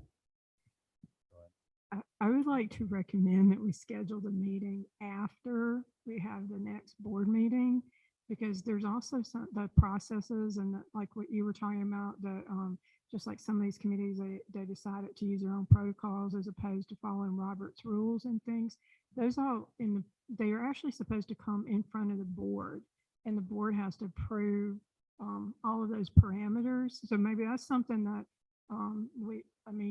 I guess my point is that there's a lot that we wouldn't be able to fill out in there other than here's the template. I suppose you could leave that blank. I guess we could leave that part blank if you want to meet before the next meeting. But I'm just thinking that we're not going to have all the pieces to fill in until there's board discussion.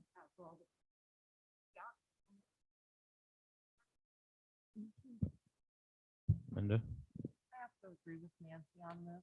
There's lots of, like, fine. There's a lot of stuff in the bylaws about committees that we are to follow, that it doesn't make it, even as we sit here as the board or ACC or anything else, that you follow Robert's rules, that you do this, that you do that. And some people want to find that have to be respected. They'll do this, it's different things like that, like Nancy saying, there's a lot of the basics that should be in each and every one of them. Yeah. And then it's just to get to where you have their goals or responsibilities or whatever they have that's unique to each community. Yeah, I think the main, and I don't know, it's been a year since I looked at it, but the main things that would change from committee to committee would be what the stated purpose is, and then those tasks, roles, or deliverables, whatever that is. So, Stu? Yeah, just one quick question.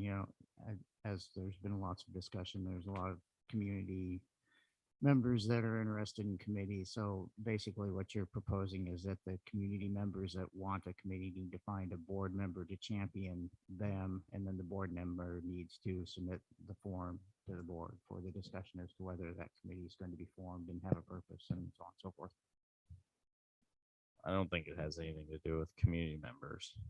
I think whether community members want a committee or not is, in my eyes, irrelevant. It's the board's decision to determine what we need to work on.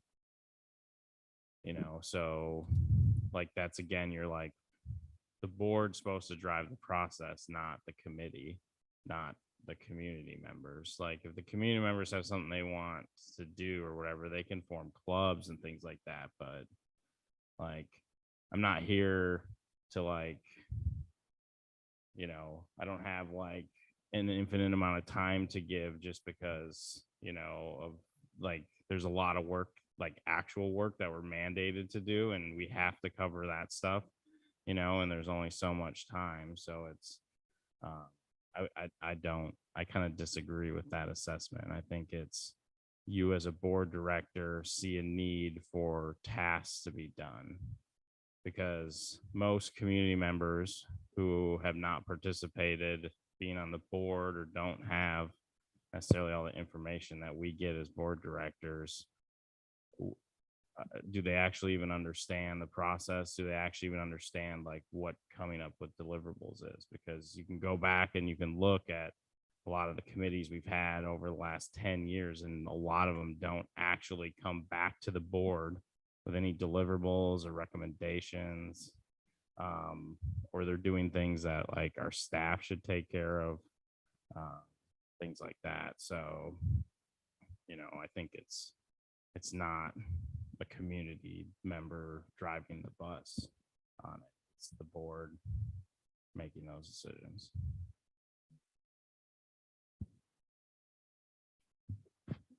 Any other questions or discussion on that? I Does have- anyone have any? Go ahead, Keith. Further on what Stu's saying over there is, we had a gentleman maybe a few meetings ago, and this would be a community outreach. He was just asking of us. He wanted to do like bike racing or something like that.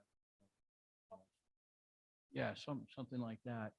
How would we suggest, because he was kind of looking to us because he wanted to interact with us and he was talking about it and so forth.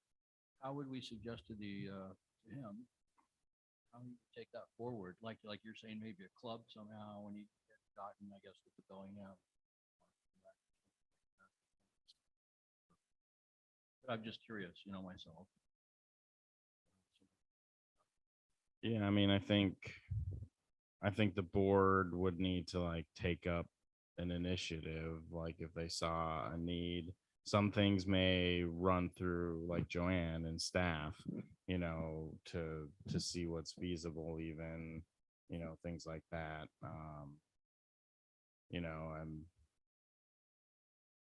I mean, I would love to have a pump track out here. My kids would definitely love that. But if we jump every time someone says, I want this, we're just going to be jumping. So, we have to settle into a kind of a plan. And that's kind of the goal of the 1-3-5 year. Help us put some of those things in, like, okay, if we think we want to explore a pump track, maybe that's like a 3-year goal or something like that. And like, we need to put, some plans in place to like, define when and how, and, we're going to work on these things because we can't necessarily take up every last little thing. We have to prioritize, there's always, it's just like working for a local jurisdiction. There's always an endless to-do list that doesn't ever get shorter and it just keeps growing. And you're like kind of perpetually in a triage mode of, that's just kind of the nature of running a city essentially, is there's always more work to be done, and as soon as you fish something else, something new may crop up. So I think it's important for us to hear that stuff. I think it's important as individual directors to, like if that's something you're passionate about, then I think it's something we, I want to try to get a process with the board in place on like developing like a work plan for the board to go with like a association calendar. And something I'm working with Joanne on right now, to try to, so the board can collectively see, and the community can too, for any future potential board members, like here are the things we have to do, and they happen. Budget season's a big example of here's what we have to do. And we got firm deadlines, as Michael said, of like, usually like the first week in September somewhere where we have to get everything mailed, which means we need to get things approved. We have town halls and candidate forums and things like that. So all those things, working with Joanne to put on a big schedule so we can kind of see it in a good holistic manner, and things like that. So I think that's kind of the way I see it. So Yeah, I just want to expand on that. Well, I had two things to say, but just expand on that though. There are openings on long range planning. A lot of the stuff that we work on now, it was some of it was recognized by the board, some of it is mandated.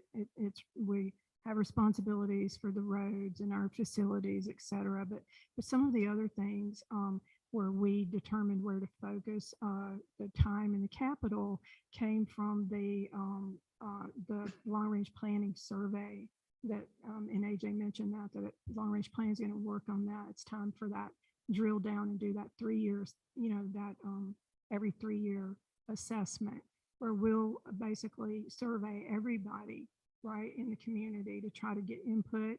And what happened before is that long range planning identified what were people talking about? What were these things that people had concerns about or whatever? And so some of those questions are standard questions to get a baseline that go all the way back to, I think, 2009. But then others are the type of thing that you're talking about. Some, do you want a pump track? What happens before that would ever get on that survey is then Joanne would need to find out, is it even permissible? Can we do this? So, there's some some groundwork on those things, but then once they're there and if it's feasible, it gets put on there and can potentially become part of that planning process. The other thing I just wanted to mention too, that as we move on to the next item is when we're talking about committees, the next, the ADA improvements on the playground is a perfect example about the disconnect between ad hoc committees and the board. So a lot of this work that was done, with these playgrounds did not meet ADA requirements. And there were several of the playgrounds that were touched, which now is costing us over $150,000 to bring them up to ADA compliance. Because it didn't have the proper oversight when the work was done. So that's one of the reasons that we need to be much more careful in ensuring that, number one, that we don't have frustrated volunteers that put a lot of time and effort into things.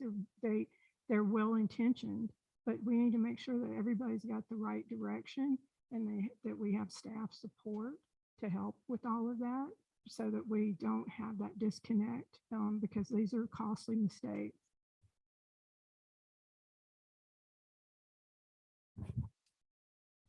Any other questions or comments? All right. Well, me and Joanne will get a survey to you guys tomorrow, and I will give you a deadline on it. Try and get you to think about it quickly, just so we have time to compile things and kind of sort them out, and maybe even start adding or putting some of those plans together.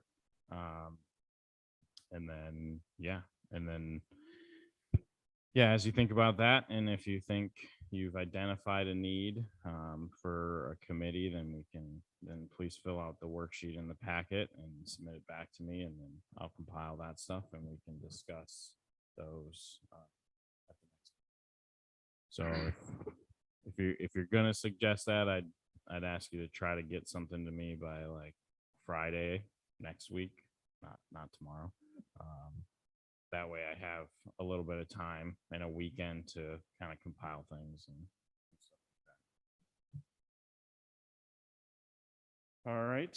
Well, we'll keep moving on the agenda then. We're moving to new business. We have a capital request for playground ADA improvements. I'll pass it over to Joanne. Thank you.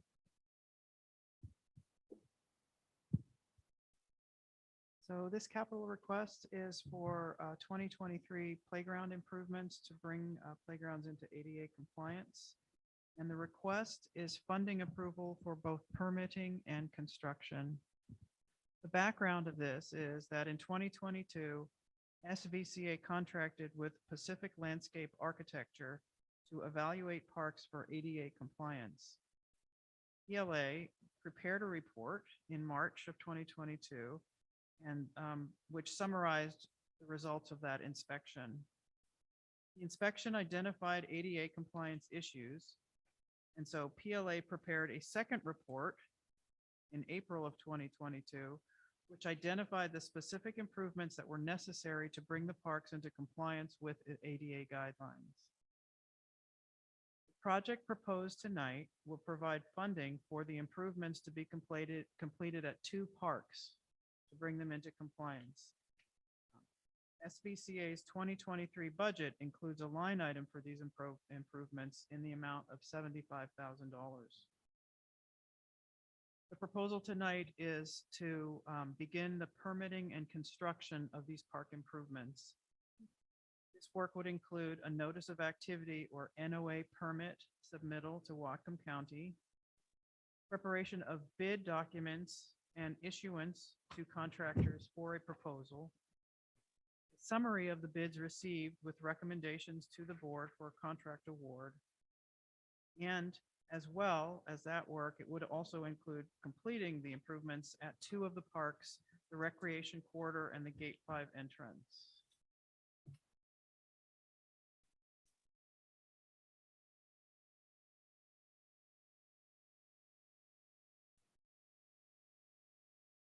On the screen, there's a detail of what would go into these costs. Construction is shown first. Construction is shown first, and these estimates were taken from the recommendations in that report. They're estimates of what it would take to bring the facilities into compliance.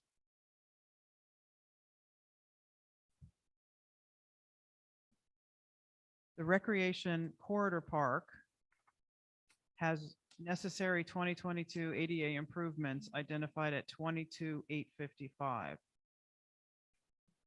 That estimate also gave an option for putting in new swings and a new ADA compliant picnic table, which added 8,000 to the 22,855.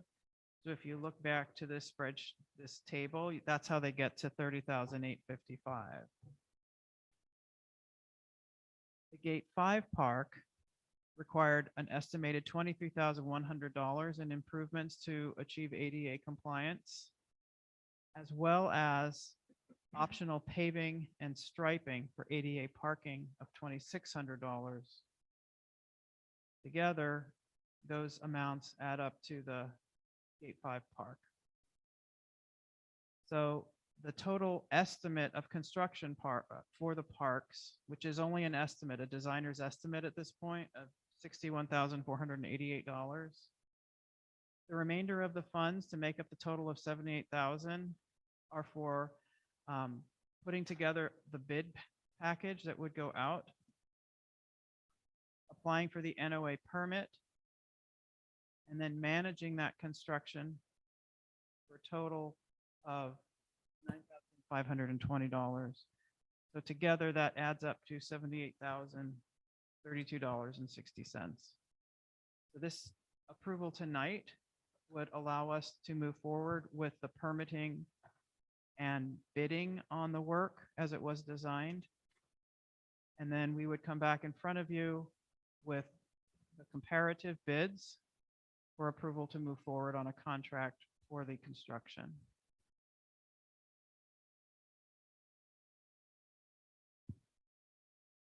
Keith?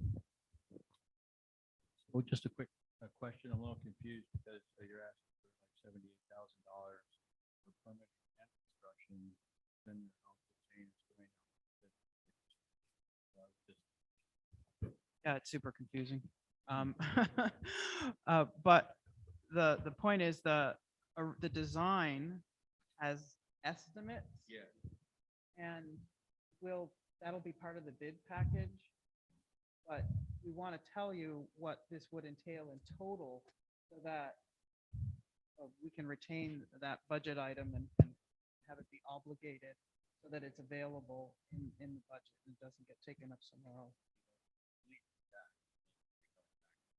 That's the ballpark, and we'll come back with specifics and comparative bids so that we can see a range.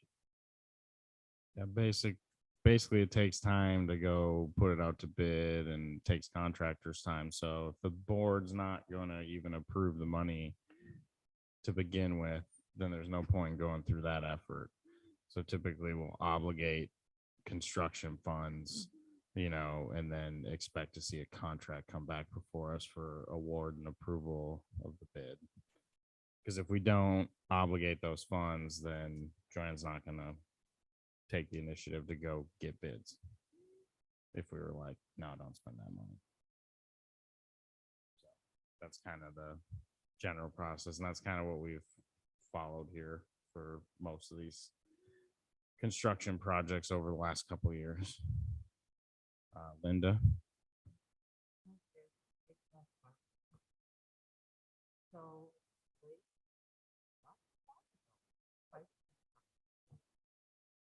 Put a whole bunch of stuff down. Maybe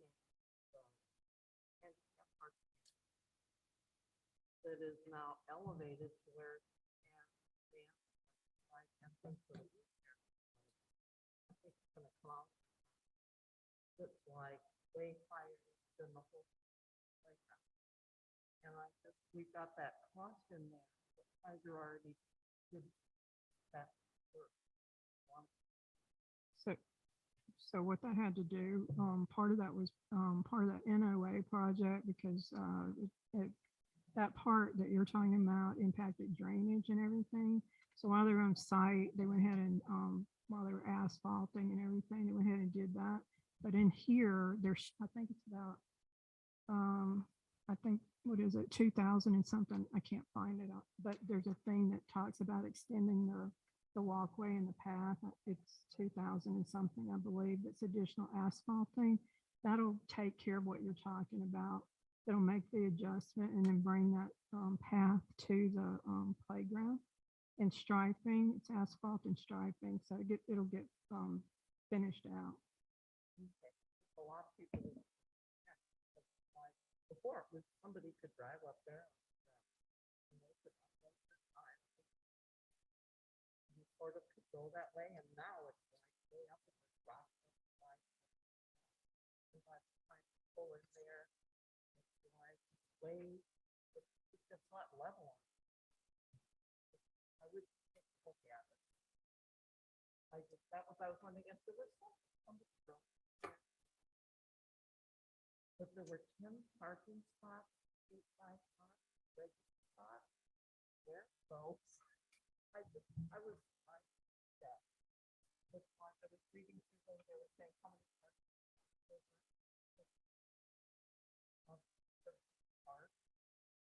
and there was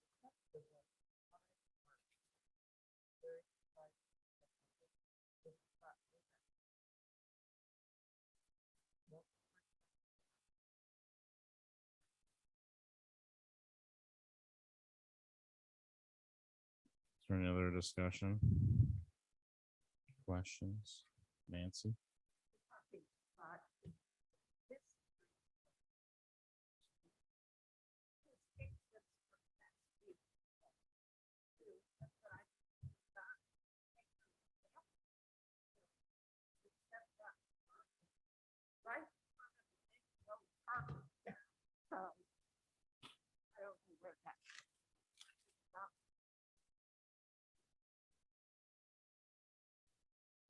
So I think with Cascade, there was not very many options due to the topography of the way you have to access that park. And so that's how that determination was made about what they were going to make the hand.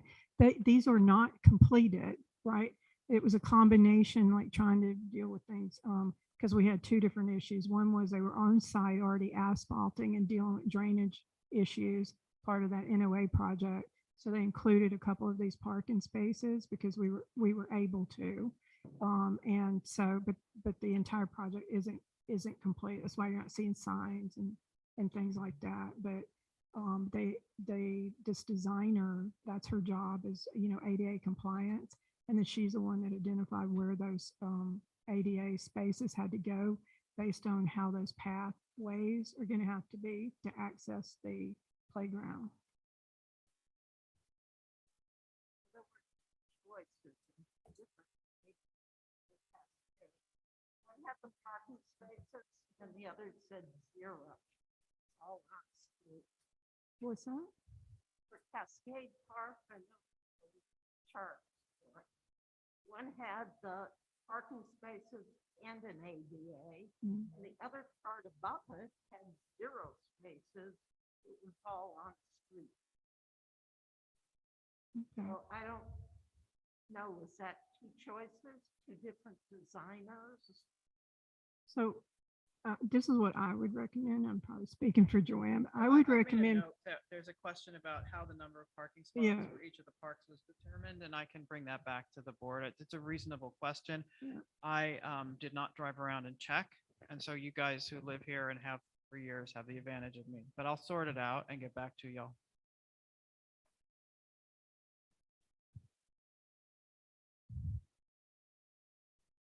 Stu? So, if my understanding correctly, the design for these two parks is already done to bring them up to compliance, and the bid is really just for the construction. Yes. Yeah, the design work's done. Now it's basically permitting and putting the bid package together. So that's these are your design plans. So that shows what's going to get done. at each of the parks. And then, yeah, Tyler will put those plans together and put it out to bid and bring those bids back to us with a recommendation on low bid to proceed with, and then ask for approval of a contract at that time.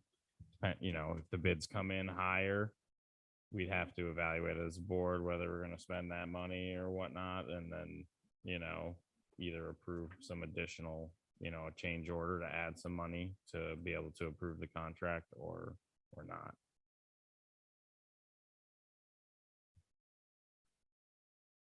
So I guess make a motion that the board of directors approve the allocation of $78,032.60 from the SURF fund for the 2023 playground ADA improvements. Anybody have any further questions or discussion on that? All right, I'll call the question. Just said the motion, so I'm not going to repeat it. All those in favor? That passes unanimously. All right. And we'll move on to the next item on the agenda, which is fines and fees schedule, particularly related to the 2023 marina fees. And I'll pass it back to Joanne. Thank you. This request is for the approval of proposed 2023 marina fees. Some background, Sudden Valley's Marina is a unique resource for the community. It's one of only 2 locations where boat launch access into Lake Whatcom is available to the general public. An expensive resource for SVCA to maintain since we must comply with strict watershed restrictions. This resource is used by a relatively small percentage of Sudden Valley residents and consumes a disproportionate percentage of SVCA capital funds. The analysis section shows the work we did to collect some comparable wet moorage and dry storage rates at a few locations near to Bellingham. As you can see in the table, wet morages range between $2,700 a year in Blaine to $3,400 a year at La Conner. Of course, those aren't the lake. Those are the sound. Those were the only comps that we could get. Similarly, for dry storage, the Bellingham Community Boating Center is the most equivalent thing that we could find. Kayaks, they charge $360 a year. And for a boat between 19 feet and 24 feet, it's about $1,200 a year for the dry storage. At J&H Storage, you can store a boat. For an 8x16 space, it's $1,452 per year.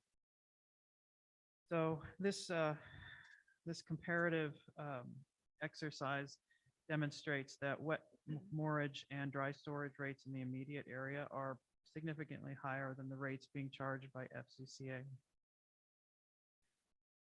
We propose to raise resident fees by 15% and non-resident fees by 20% for both wet moorage and dry storage. We propose to raise the fees for day launch season passes a bit more, but the rates still offer a 50% savings estimate over the cost of individual day passes. The next part of the documentation here shows the current rate in 2022 and the proposed rates for 2023. And then a third column calculates the difference. So I request that the Board of Directors approve the proposed marina fees rate increases.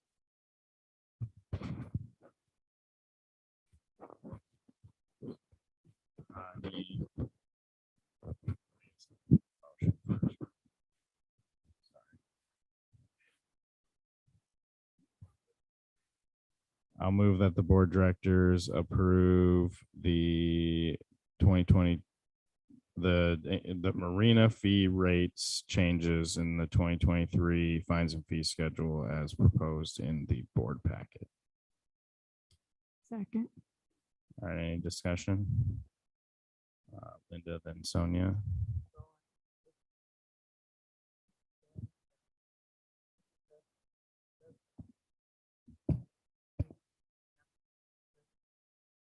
Table and dry storage and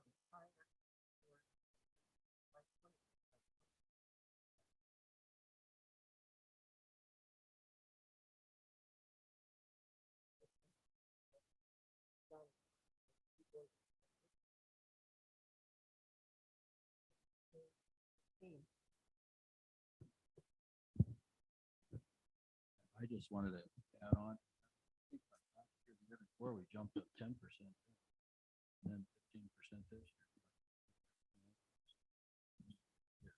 No, I just say that and right.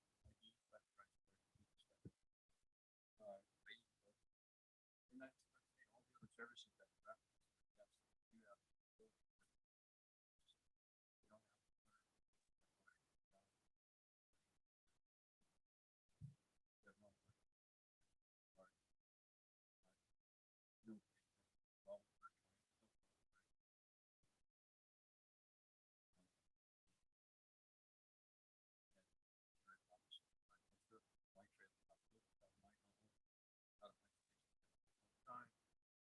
And I didn't get a phone call. My trailer was locked.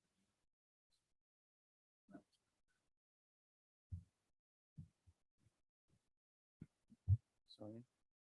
Um, yeah, I hear what you're saying, Keith. We talked about that. So I, even at that, even though we don't offer those additional things, I still think that this is really competitive because you're talking about convenience for one thing, and it's still over half of what those other storage facilities are charging.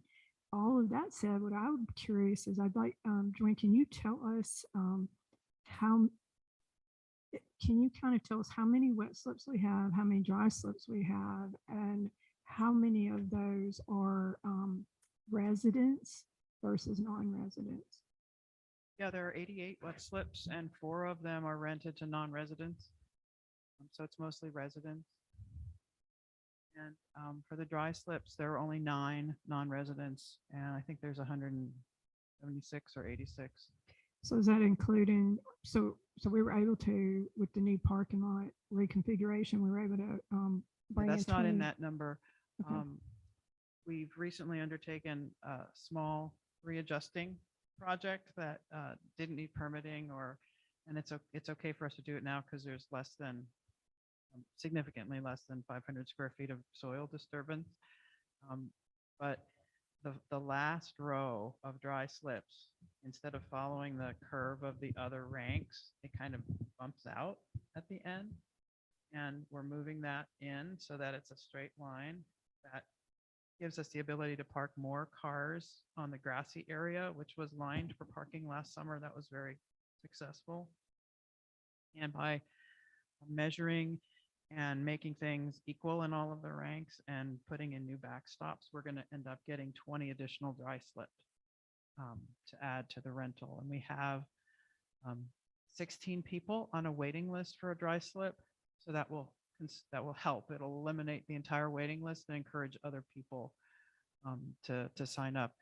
So this last year, significant efforts were made to improve the maintenance and the management of the marina facility. And at the end of that year, in which many of the slips, a significant proportion of them, it wasn't being managed actively, and so we weren't collecting rent for many of the dry slips. And we had a lot of boats there that were kind of abandoned. There are now only 4 slips that are filled with basically abandoned property that has been there for several years, and we are trying to identify the owners so that we can move it out of there. But all of that work to identify the people who are in the slips and make sure that they're paying their annual rental fees has allowed us to do this reorganization project, because we can contact people and ask them to move their boats so that we can get the new backstop spacing set up. So we've done what we could to increase the availability down there and make it a more efficient area to manage. We do have a ways to go in offering other amenities, such as the ones that Keith identified. But the rates that we're suggesting are so much lower than the other areas. And most of the people down there are residents. We don't get to charge the significantly higher rates for non-residents very frequently. Just to be clear, what we would be voting on is actually the table with the prices in it. Okay. Just to address what Linda was saying. So the table is what drives our decision.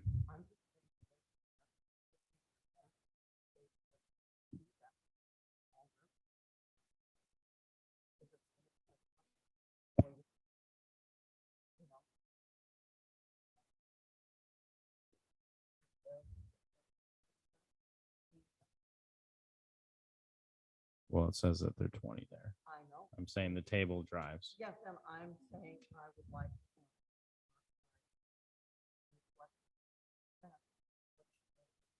So I Okay. think you'd have to amend the motion, because the motion, what he's saying is. Well, here. It's not gonna change anything. Just wanted to also state, Joanne, you stated that it's kind of unfair that people that use the marina, people that use it, the rest of the people in the community pay for that. We're not. We have public launching, we have public, we have public.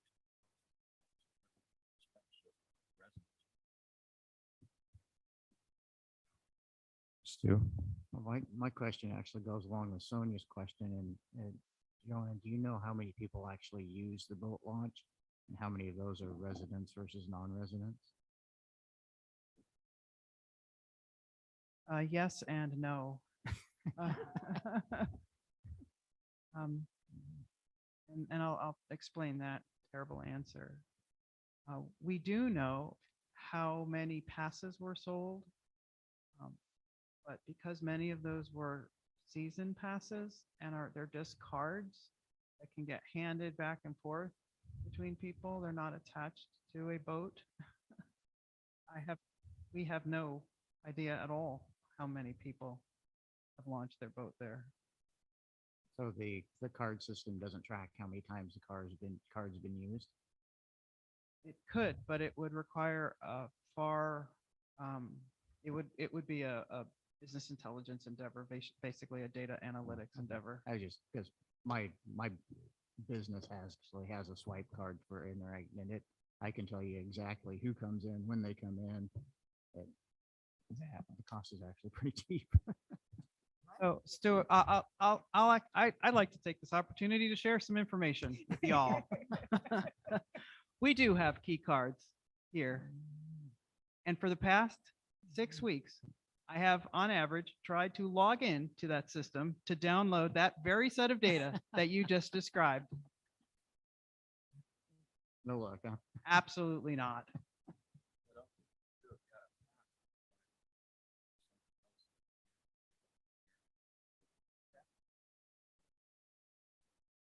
No, not necessarily, but who's launching, because you know how many times the launch has been accessed. Yeah, you would know and how many, used. how many going. Yeah, we know the card entered, but we don't know what boat it was attached to or what Right, right. human individual it was attached to. And I can't even get at that legitimate data set to do any analytics on it. So Yeah, that's unfortunate. I've engaged our IT consultants to try and download it. Literally every time I send the report to be processed and then download the data, the application fails and blows up. There you go. Hopefully you'll get that solved sometime. All right, so Linda would like to make an adjustment on the dry storage, registered watercraft, and the kayak rack storage from 20% to 15%.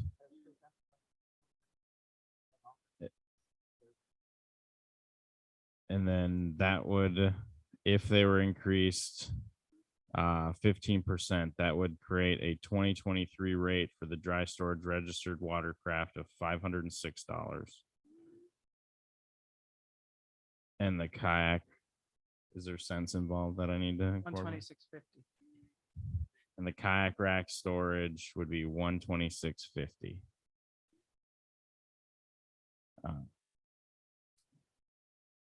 Does anyone have any objections to that? Sure. Instead of changing the numbers, which is what our budget is.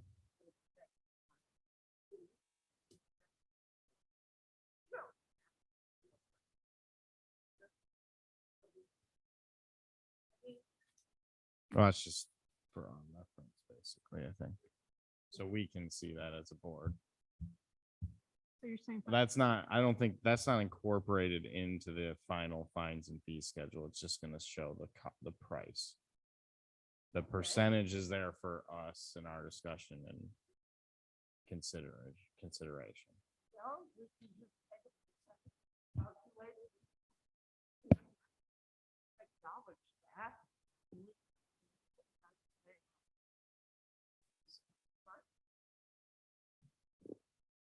Joel, Sonia? I was trying to get Joel's attention. I forgot what she said the number of slips were, so I was trying to, what is the difference in the difference in revenue between 15 and 20% if we change that? If we change the dry storage and the kayak rentals, well, let's just forget the kayak, but let's say we change the dry storage from 20% down to 15%. What's the difference in the revenue generated? It's because I couldn't remember what do we have? 191 dry storage. I think 194.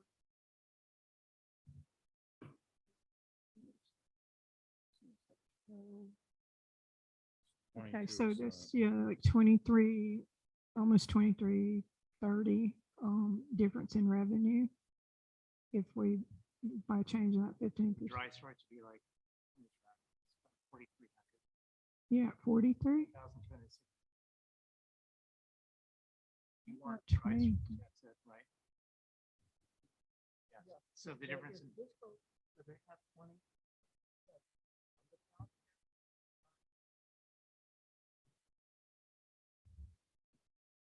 So it's 4,260.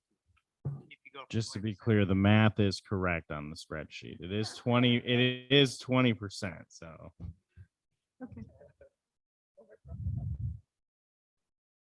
All right, are there any objections to that reduction to 15%, which would be 506 instead of 528 and 126.50 instead of 132? I'm asking for objections. Her motion supersedes the original one. Yes. So you have an objection. Okay, so I'm going to call a vote then, if there's an objection.